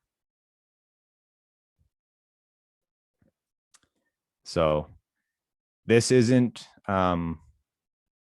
like new at this point in time. This has been around for a couple of years now, but I'm sure that you've all gone to like sportcheck.ca or something like that, and you started searching for shoes, and then you go onto Facebook and all of a sudden you're seeing like 4 different shoes plus the one exactly that you were looking at, right? This is that. And this is super valuable. So create a pixel, add it to your website. It's a JavaScript. Create an audience, go to audience, URL of high intent page. Yeah, you got it. Well done, Craig. You nailed it. So retargeting is very important. That's kind of one of the parts of the overall funnel setup. There's a number of different ways to retarget, right? And this should match where the stage of the buyer journey. I'm going to go back for a sec because it sounds like you guys are finding this important. So you could actually retarget based on any user action here, right? So you could use this method for anything. If someone sees an ad on Facebook, you can retarget people who see the ad. An example of that is you run an ad that's a video. It's a 30-second video ad. You could create an audience from those who watched over 80% of that video. That would be an indicator that they have some interest without even leaving Facebook, right? It just means that they cared enough to watch. So then you could create an ad that generates interest or that displays the content you would if it was on the landing page without them having to click, and you're trying to get them to consider. So for example, you want to, at the awareness level, you've got an ad, it's got a good hook, it's got your unique selling proposition, it's got a clear call to action. They watch that video. It's like, great, they actually now know you exist. Well, the next video that they should watch is why you. Would be kind of content you would cover on a landing page, right? And then that call to action would be, see our pricing. And then you would push them to the pricing page. That's exactly kind of an ad platform way to continue to push them down the buyer journey that mirror through other things like user activity on the site. If someone books a demo, but then they don't complete the demo, you could create an audience of people who booked a demo, and you could run a campaign that outlines what they would learn in actually completing the demo. Same thing if they just went to the book a demo page. So you can retarget your way across this entire customer journey. And I actively encourage you to, because this is how, from like a marketing and ads perspective, you see better and better ROI. Because the way that people, I guess, pay attention to ads now, the way that advertising is structured these days, you don't have time to explain everything about your business in one ad. Like, we can't do infomercials anymore, right? What we can do is quick quick messaging, like again and again and again, that slowly and progressively pushes them down the buyer journey. So that's how you want to map that out. Well, we'll get into mapping it out after this, but does anyone have any questions related to custom audiences and retargeting and stuff like that? Yeah, I've got a question. Yeah. So I just want to, first of all, I want to apologize to the group for stealing a minute, just because I want to make sure I understand this, Brad, because I'm sorry, I'm not a social media person and I have an ad blocker on my internet at home, so I don't know how any of this stuff works. Yeah, no worries. So the Facebook thing is a pixel that you basically put on your site that tracks the user through their activity on your page. And then you can create basically some sort of like modest automation that says when this person goes to this site, if they leave and don't do anything, then they get targeted with a Facebook ad. Is that right? That's correct. And yeah. the idea is like that's to bring them back into our customer journeys. That's exactly it. That makes total sense. And Israel is stealing the question I had after that clarification is there a LinkedIn way to do that? Yes, there is. Awesome. Yeah, because my tool is a B2B tool. It's not something I don't know anything about Facebook, so maybe I'm closing the door before I should, but I'm not intending on marketing via Facebook very much. Okay, well, there's things there. Number one, the first question is there a Facebook pixel for LinkedIn? Yes, it's called the LinkedIn Insights tag. It's exactly the same thing. Google has one called Google Tag Manager. It's exactly the same thing. TikTok has one. I think it's called the TikTok Pixel, actually. It does the same thing. Sorry, what's These the ad LinkedIn one called? platforms, pardon me? So you said LinkedIn something tags? I just didn't hear. LinkedIn Insight tag. Insight tag. Thank you. Sorry. Yeah. So all these platforms have this because they all very much want to be able to track the user activity. If you think about, and maybe you guys haven't seen a digital marketing dashboard or result ad or something like that, but often you can see how many conversions came from the ad, right? These tags allow those platforms to be able to know if they did, right? So you're not just advertising, you're not just seeing how many clicks you got. You can actually see how many actions got taken as a result of your campaign. That action could be visiting the pricing page. That action could be purchasing. That action could be a number of different things, and you can set up what those events are in the respective platforms. In this day and age, every single ad platform that you would use has this functionality to varying depths. Facebook has it the best. Google has it quite well. LinkedIn's not as strong, but it's still good. TikTok's platform is relatively immature because it's brand new. So, sorry, last question, Brad. What's the kind of cost model for this? Is it paid per click too? No, that's a great question. In these types of platforms, it's not pay per, you're paying per impression. So there's a metric called CPM, cost per 1,000 impressions. Your CPM is an indicator of how much money it costs to reach your dedicated audience. And similar to every other ad platform, it is kind of on a bidding structure. So you set your budget and then you see what your CPM is. And depending on how targeted your audience is, your cost per 1,000 impressions, your CPM will be higher. So for example, when you are building custom audiences based on someone visiting your pricing page, that's a very, very specific group of people, right? And for that reason, your CPM is going to be very high, but that's okay because that is an audience worth marketing to 100%. So don't discredit the cost per 1,000 impressions if it's expensive. Look at the next key metric, which we'll go through after they click, right? So we'll talk about that, and we'll talk about how to kind of up this up and like think about it more macro level, as you guys should as founders. Other tracking scripts, Chris mentioned, I have a HubSpot pixel, which tells me if people have opened your emails. Exactly. HubSpot also has a pixel that can go on your website and you can track their user activity and stuff like that. if you've got them as contacts. So that's kind of it. I'm going to add one more piece here. Post iOS 14, these platforms are less accurate than they used to be.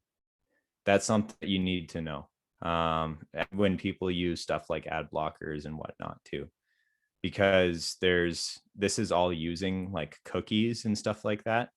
But the reality is this industry is massive, and those platforms are actively working on like creating alternative ways to be able to track user activity and stuff like that.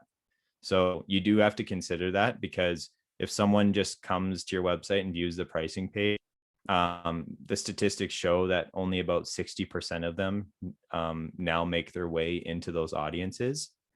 So that's just the reality of these and the efficacy of it. It doesn't mean you shouldn't do it, because you're still pushing people down the buyer journey. What it does mean is what I'm talking to you here about, other ways to push them down the buyer journey that's outside of the ad platforms, is just that much more important, right? So anyway, any more questions?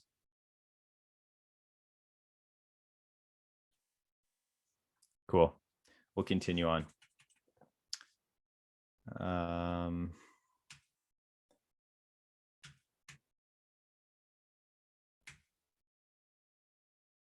Is this where we were? Consideration to intent? I believe so. Yeah. Retarget them. That's how we started this conversation. Okay. How do you get someone who completes a demo or starts a free trial to purchase, sign up for a subscription? Thoughts? Use the Facebook pixel. Exactly. That could be part of it, actually. As I said, you could retarget based off of people who complete a demo and you're trying to get them to sign up for a subscription. Deliver beyond their expectations. That is very, very true. I jump ahead here. Customer support. So Brent got it. You know, you want them to have, actually give them a top-notch experience. That's exactly it. Deliver beyond their expectations. But if someone's completing a demo, and if someone's starting a free trial, they're getting their feet wet in the idea of being your customer without officially becoming your customer. So treat them like a customer and treat them well, right? There are tons of tools out there that help with better customer support. I'm talking Intercom, which is like a chatbot tool. You see those on a lot of SaaS softwares. Let them like answer their questions, be quick to respond. You could even have like a knowledge base or a library or something like that. Now, that's like obviously very SaaS down the line, like it's expensive to build and stuff like that. The reality is you just want to be able to answer their questions and be available when they have questions. Right now at the stage of your guys' business, capturing these customers and getting them to the intent stage and progressing them to purchase is probably one of the most important things you can do right now. So you want to make sure that your offer and your support to the customers is just as strong as it can possibly be. Now, how does that impact digital? Obviously, this is just like general business. Like, yeah, obviously you want to give them the best experience possible, but similar to what we were talking about with kind of automations and segment and stuff like that, you can actually create user-oriented automations from what they do on your site. An example of this would be if you've started a new subscription for a SaaS software, or if you've tried a free trial and you start doing, let's say you perform an action like you've set up your profile. Maybe you can send them a note that says, great job setting up your profile. Now try doing this, right? Just kind of building small automations like that. And I want to share a platform that makes this really easy, but I'll do that after. So yeah, comes down to the customer experience. If you've got them to this point and they don't purchase, then it's probably an issue to do with your offer, your pricing, or your product. The issue lies there. I talked about the automation, but the other piece is, as startups, people that reach this stage are where you get your most constructive customer feedback. So if you want to perform customer interviews, if you want to get any sort of feedback on your product or your service, the people that are in this intent stage and haven't purchased are the people you 100% want to talk to, right? Because at the end of the day, whether they purchase or whether they don't, you want to know why. And that's where you'll get the most like clear, constructive feedback. Maybe it has to do with your marketing. Maybe they don't know what your product does and your messaging is off. Or maybe they're like, well, I love everything about your product, but it's missing this one little thing that I really need, and it's a deal breaker for me. Great. That's perfect customer feedback, right? Because then you can say, great, it's in the roadmap. This is when we'll get it. I'm going to make a note that when we finish building it, you're the first person I'm going to talk to about it. Or you could say, well, actually, this is in the works, and let me show you, the UI behind it. If you sign up today, I'll give you a 20% discount, knowing that it's coming down the line. That's a good way to get them to sign up for the subscription. So the key metric here is your CAC. Raise your hand if you know what CAC is. Okay. I'm sure that you've been talked to about CAC and LTV, right? Those are pretty important metrics. So obviously, CAC is the cost to acquire a customer acquisition cost, CAC. If your CAC is low, you're on fire. Everything that I've talked to you about so far, all of the systems, all of the platforms, all of the ad spend, getting them to purchase, that's your CAC across the board, right? Think about it very macro. So does the spend of which you put into getting that customer to come in, is it profitable, right? That's basically the question. Before I continue, does anyone have any questions about this? I'm actually feeling a little bit better about my marketing spend last year, because I've understood that half of it was in a process to move the customer from awareness along the journey, and then the other half was it to activate. So then it actually I just feel a little like we did okay in the activations when I look at that division of where the two parts of the campaign were. Right. A common methodology, and one that I'd recommend, especially for stages of your guys' businesses, is to work them up, right? So build the audiences related from intent to purchase and market to them first, and build your strategies around this here before you start working your way up the funnel, right? I haven't really mentioned the word funnel, but the reality is this is me breaking out like a methodology of how to create a funnel, right? At the end of the day. So this type of campaign, having these systems built first, is going to, if you can, like, say, for example, you can increase your intent to purchase ratio, if you will, between those audiences by 25%, that 25% works its way all the way up the rest of the funnel, meaning that the rest of your campaigns are that much more efficient. One strategy at this stage in the buyer journey is like multitudes more impactful than something that increases clicks at the awareness stage, right? The idea is when you're prioritizing where to strategize, you have to look at your data. If no one visits your, if no one does any demos for you, or no one starts a free trial, then you've got to go further up the ladder, because you've got to get people to that point in order to convert them. So that's where sometimes with businesses that we work with at Catch, we focus right at awareness at the gate because they're a brand new business. But if you are an established business and you've got pretty good SEO and decent traffic to your website, then we're going to start with stuff like this first, because this is going to impact your revenue way quicker. Make sense? Cool. So once again, key metric for this is CAC. Lastly, we're almost done this exercise. How do you get someone who signs up for a subscription to upgrade to a higher tier or refer you to their network? Right?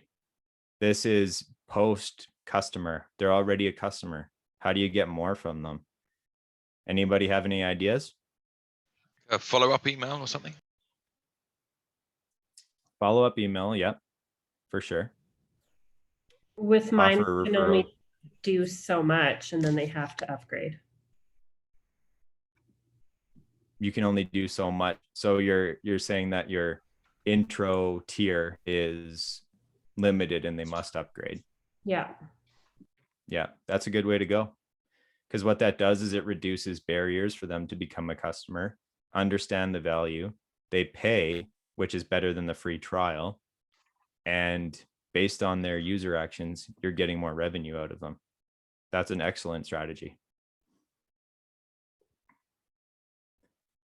Anybody else? Offer a deal to bring on another customer.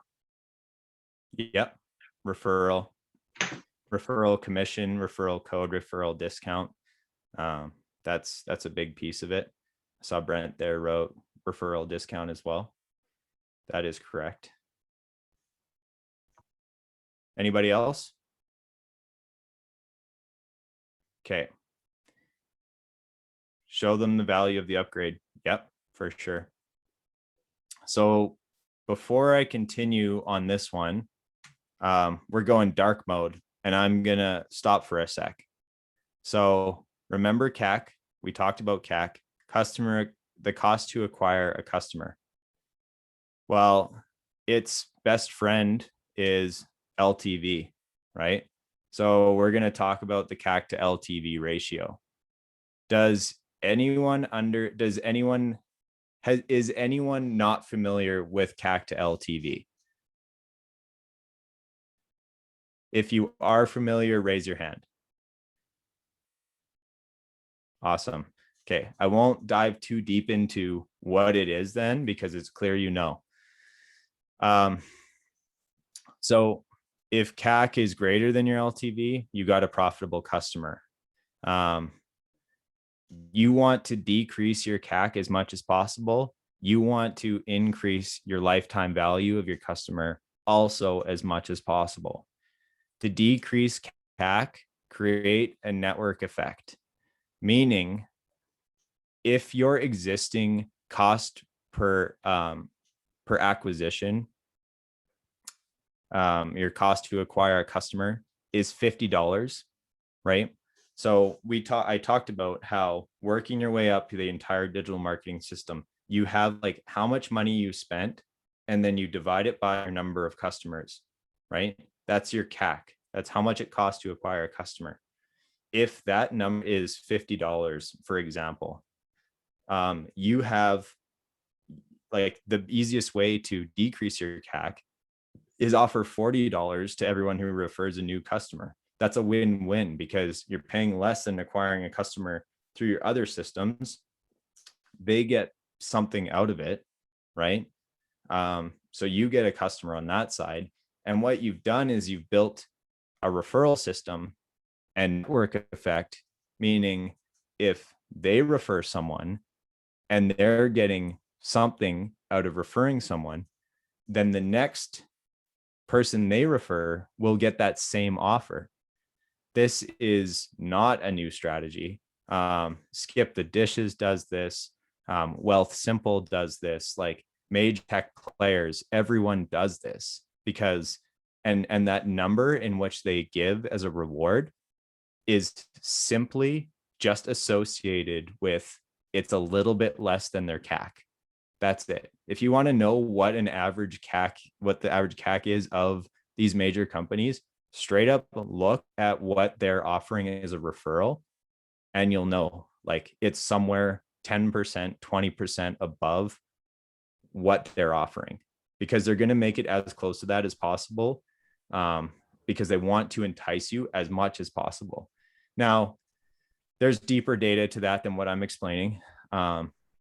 They'll run tests, and you should too, on, you know, is $10 enough of a referral commission, right, to get that same volume? So like maybe, you know, 50% of users take advantage of 40% referral. But if you knock it down to 20, then that number is not cut in half, but instead it's 30%. Well, that knocks down your CAC more. So you might as well go for it, right? So that's where you test within this. But at the end of the day, this is like the most obvious way to grow your business without necessarily spending as much money. And it's a good way to decrease your CAC. So do that. Number two, upsell your customers to increase your LTV. The easiest way to generate new revenue is through your current customers. You already have them. Like, think about phones, for example. Think about TELUS or Reuters, how they always upsell. They're always trying to add new products. They're calling you. There's people like not even related to the company whose jobs are just to cold call you just to get you to do an upgrade of some type, or get TELUS internet for X dollars if you pair it with this. It's all upselling because they're trying to maximize their LTV on you. And it's a lot easier for them to run those offers to you specifically than to a new customer right out the gate. This again, I talked about Skip the Dishes and Jeff Adamson. This is again what they mastered in Skip the Dishes, which is why they were so successful. They based off of user activity, ways to upsell. They based, they basically mastered how to maximize as much revenue as possible from one customer based on how they act within your platform. It doesn't have to be that complicated. It just be, hey, we got a new product and it's something that you might like.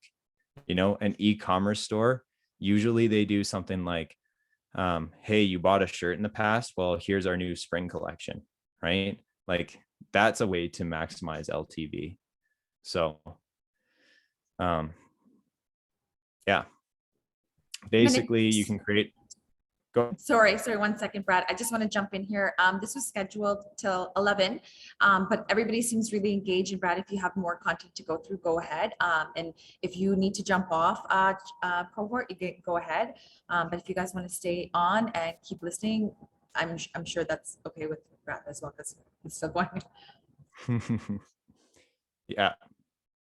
There's not too, in terms of like what's planned in this presentation, there's not too much more.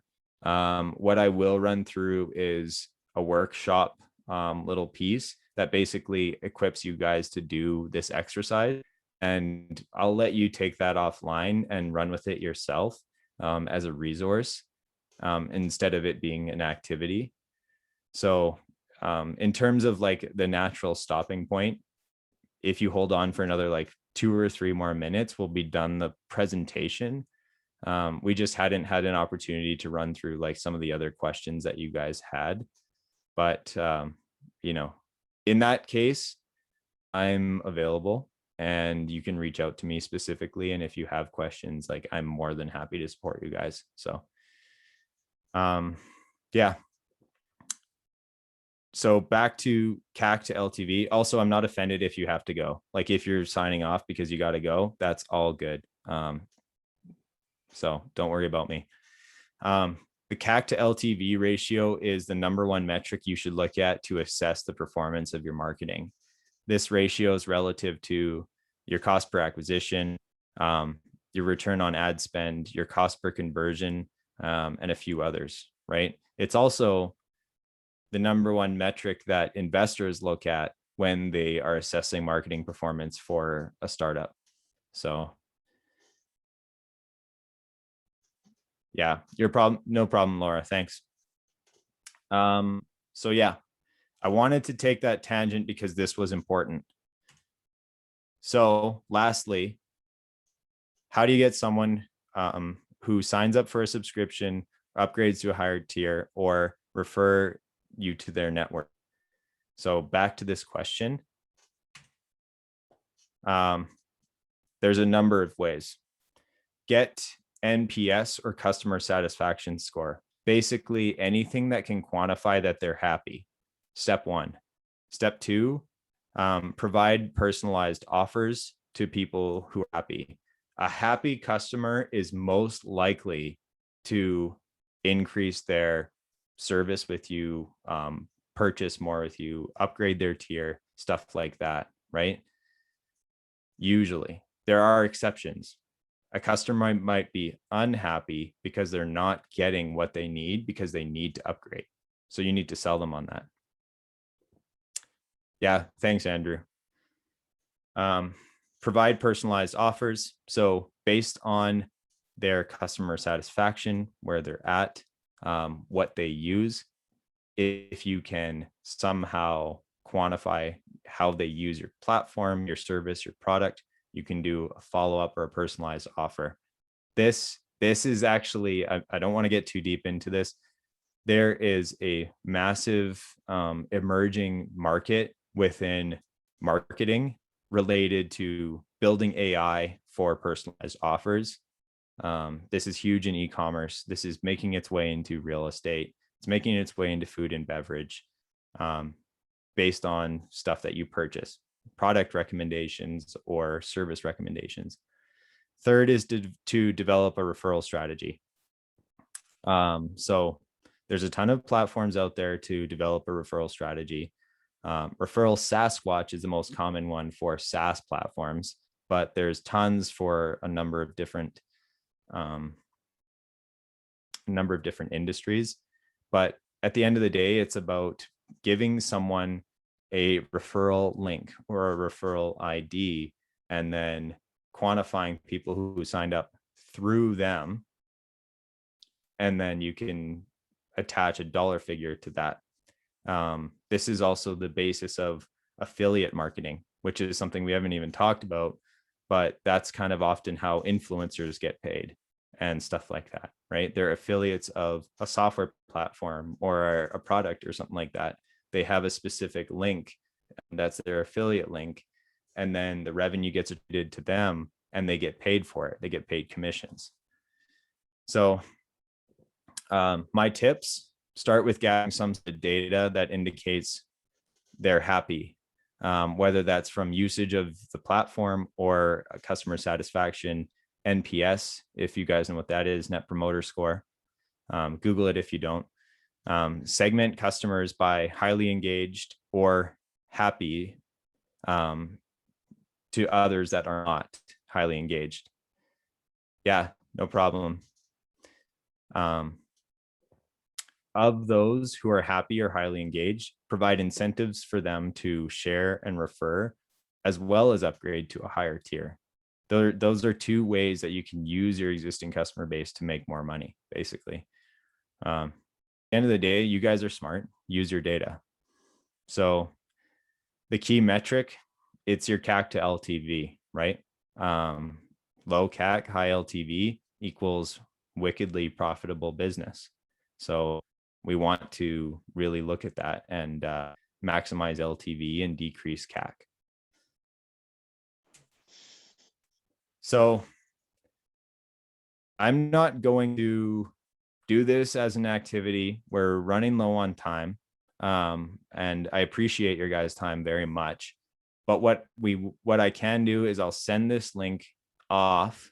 It's actually, again, it's through Figma, but what it is a template created specifically for you guys on the Figma community. So this link you can actually duplicate and then you can run through it yourself. What we just covered, this is kind of the framework on how you can do it yourself in order to build awareness, awareness, consideration, intent, purchase, refer, renew, advocate. And then I've also listed on the right side a number of tools that are available for each stage of the customer journey. So if you're not aware of like what tools you can use to, you know, digitize this and stuff like that, you've got them right there in the actual worksheet here. So this is a good kind of way to take what you learned today, apply it for your business. And if you guys do this, like, shoot me the link to it. I'm more than happy to review it. I'm happy to give feedback. I'd love to see what you guys have come up with. And the other thing is, if you have questions on, hey, you mentioned this like one thing, what's your recommendation? Yeah, I'll send the link to that. Actually, you know what? I can just pop it in the chat right now. So if you wonder like, hey, for my company, this is what we're doing, and I need a tool for this, I can provide recommendations on that exactly, because there's specific tools that are better than others. You know, one tool that we use super commonly at Catch is called Autopilot, and it's a platform that allows you to create audiences and send emails based on user actions, right? So that one there, and it connects to all different platforms, and it also has a tracking script. So if someone does something on your website and you capture a lead, then they could, then you could set up an automation where they get an email, a text, and they're added to a Facebook ad audience in order to really close that sale. That was the fundamentals of a strategy that I did at the previous startup I was at, that increased sales by 150% on a low budget. So that was very much following this methodology. I don't want to keep you guys too much longer. I feel like it's a shame that we get to go through the questions that you had left. I'm happy to stick on. So those who have questions, feel free to chime in. If you need to go or you need to move on, that's completely fine with me. Because now it's really, that's where we're at. So we can go into questions related to anything, or if you guys want, we can back into the Fig Jam and we can answer questions that you may have. We kind of have a smaller group here, so we can be a bit more intimate about it too. Just a quick question. Can you hear me? I can hear you, yeah. Okay. So start with, I ran an ad on 3 different platforms, Facebook, Instagram, and Kijiji, about my digital platform. It's just a platform that connects customers in need of roadside assistance or towing services to the nearest available service provider. So in a high level, just like Uber for tow trucks. Right. And I got my greatest conversion from Kijiji. Like, it wasn't even close to the rest. So based on that, I've been focusing on Kijiji. Then I'm just thinking, just that one trial might have been a luck, or like might have been just by luck, or maybe just at the wrong timing for both Instagram and Facebook. So would you advise I run the same thing again to see if I get the same results with Kijiji, or I should just keep focusing on Kijiji and forget about Instagram and Facebook for now? Yeah, when you do that type of methodology, testing one platform against the other, you want to isolate as many variables as you can and try to make as direct of an A/B test as possible, okay. Right?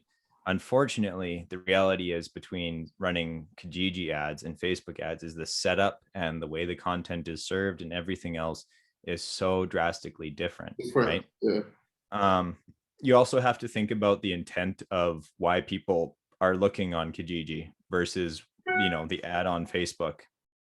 The reality is on Kijiji, you probably caught people actively looking for that service. Yeah, towing services. Right? Yeah.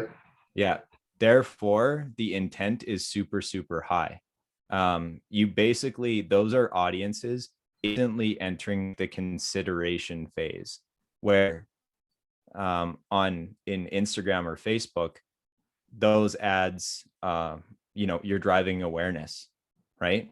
So you're comparing two things of audiences that are specifically at different stages in their buying journey. Okay. So what you have to do is have to test people at the same stage in the buying journey, meaning you have to do the setup on Facebook to get the awareness, consideration, intent, right? In order to make it equal. Okay. All right. So in the Fig Jam that I shared, you would put Kijiji in there under tools that you could have under intent, because those people searching are intentful. The same thing applies for Google, right? A typical setup for Google ads is you actually set different campaigns, and one campaign is your awareness level campaigns, and the next one is your high intent keywords, where you're targeting, you're basically separating those because you want the ads to be a little bit different in terms of what's served. It's just simply to get better results from your ads, right?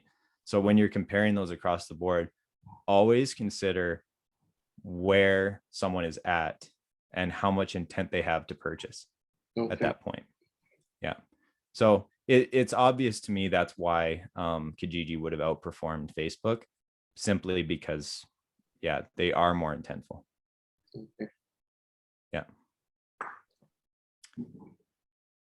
We got a small crew remaining. Slowly but surely, people have been leaving. Do you guys have any additional questions who remain? Or is there something in the Fig Jam you really wanted to cover that we could jump into real quick? I want to jump in just for a second and kind of like play back some of the things that I've been just trying to soak on this. And I think the strategy makes a lot of sense. It seems like if you have this in place, there's not a lot of surprises and it's mechanistic. You're moving people forward through this kind of funnel and you're able to track and kind of customize messaging at different levels and like reaching them in different places and kind of like keeping a warm touch on the lead. And say that you have, we've in former conversations or former exercises, we've talked about kind of isolating a target market group and choosing, I almost think like there's maybe 5,000 people within, the city of Calgary that I should be targeting. So if I pick that group, like I can start kind of honing in on like creating this funnel in a very sort of structured and strategic way. So thank you for this. I think it's really, really helpful for like laying those out and saying like, these are what you need to be thinking about each one of those steps.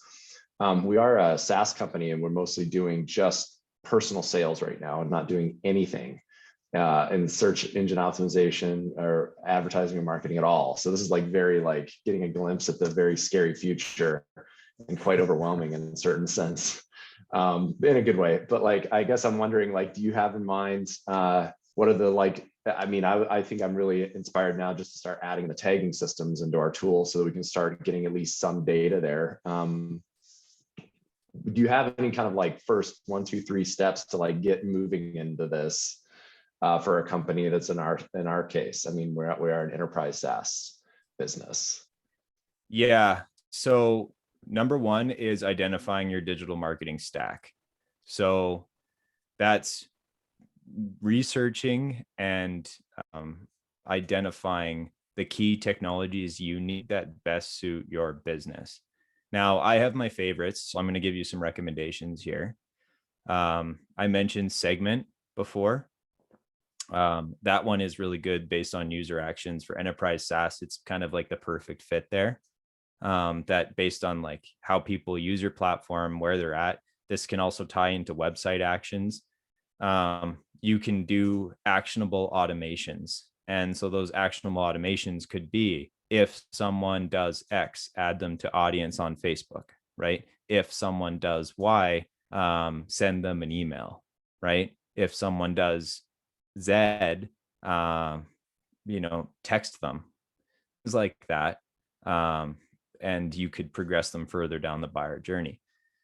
Segment is just a tool that takes those actions and filters it to other platforms.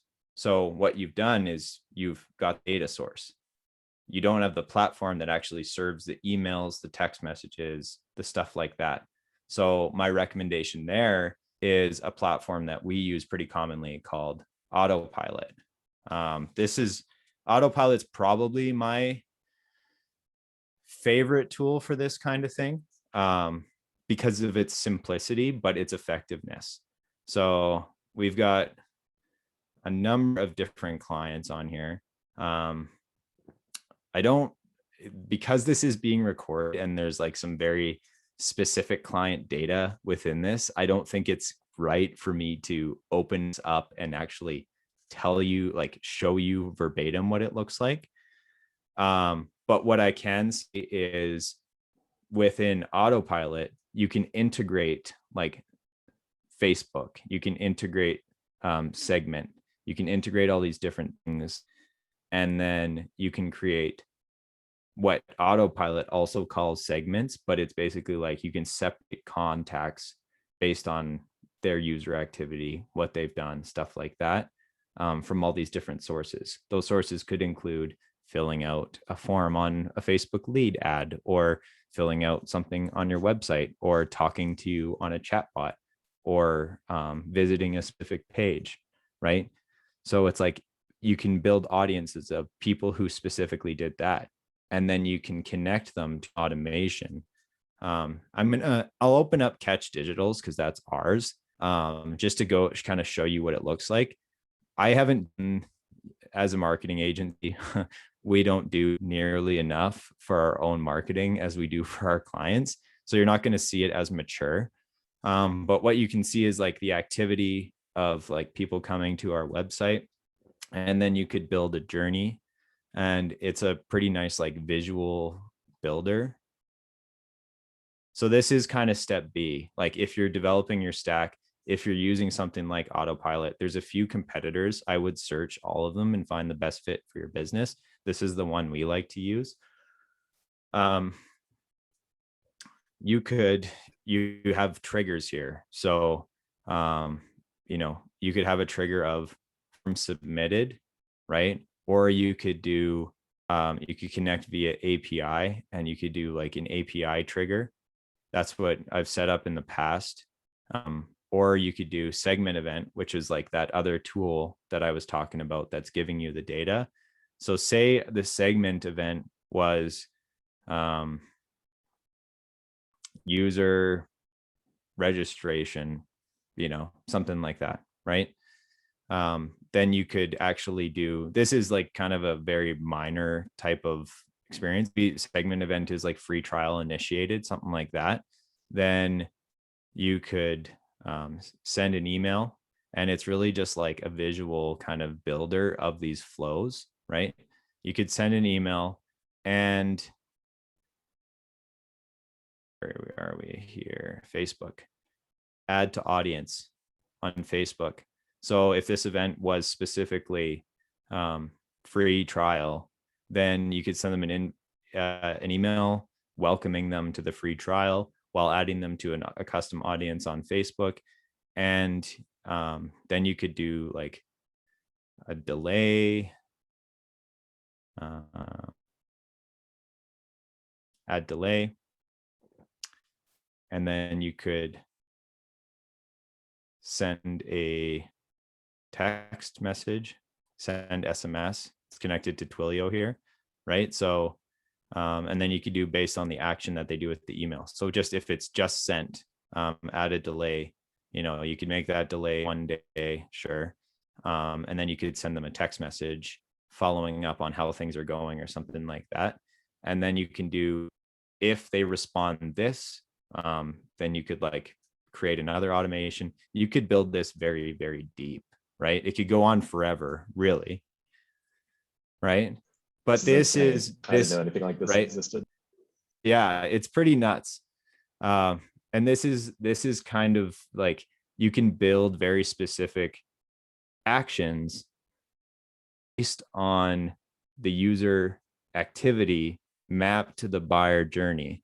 So if you've built out your digital marketing system, you could automate this entire process for yourself, decrease your CAC, increase your LTV, and end up having like kind of a very systematic approach where gone are the days of you like trying and retrying and relaunching Facebook ads as a single campaign just to see if it works.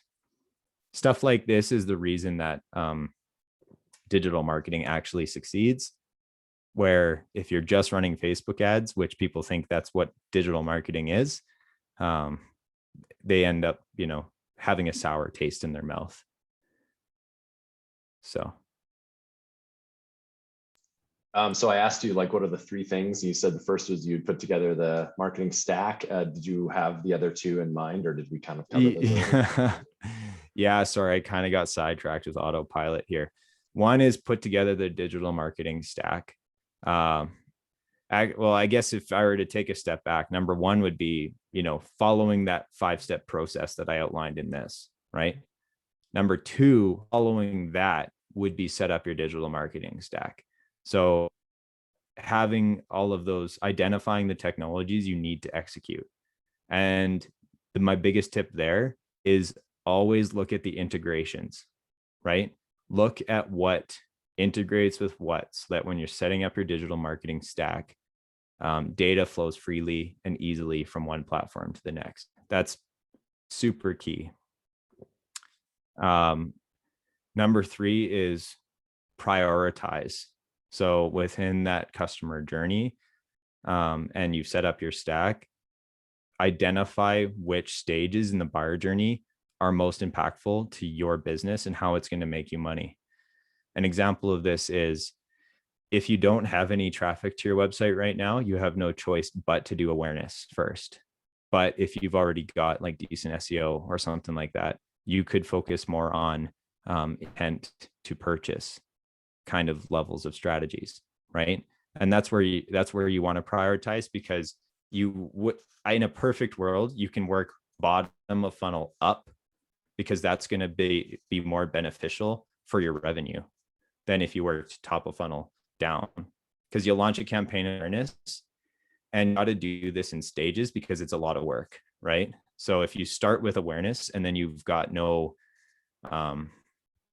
campaign follow up from awareness, that's how you burn money, right? If you do it in the opposite way and you've got retargeting and everything, then for everyone who you know, does click and it goes and they progress from awareness to interest, then you've got the systems already in place to continuously push them down the buyer journey. Love it, man. Okay. Thank you so much. I'm going to reach out on LinkedIn too. This is great. Yeah, no problem. Happy to have a call anytime too. You know, I appreciate you guys sitting around. Makes me feel like you care. Brad, it's George. I probably asked the wrong question in the chat, but you did kind of off the top talk about, you know, either reporting or how you track your progress. And like, I appreciate you sharing the metrics, but what I've seen, you know, working with different companies is that a lot of these things are, you know, they either have it in one area or they have it in another.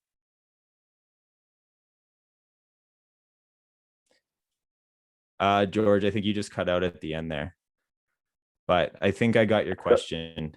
Yeah, so sorry, I got a call at the same time I was talking and I thought I was saying right. But anyway, like, so bottom line, how do you suggest people at this stage of their business, you know, take these metrics and pull them together? Yeah, so there's a number of different ways to do it. Yeah, your question was, does Autopilot become your single source of reporting, kind of your single source of truth? Yeah. The platform in which reports the data should be the single source of truth. What you want is something that pulls all of those different data points together and can create calculations. I'm going to show you the tool that we use at Catch to do that. There's a number of them out there. This is just, we did an analysis on the best tools available out there, and this one was it. Again, I need to be cognizant of customer data on a recorded call. So do you want me to pause the recording? Yeah. We can just stop the recording. Yeah. Yeah, if you want, maybe pause the recording.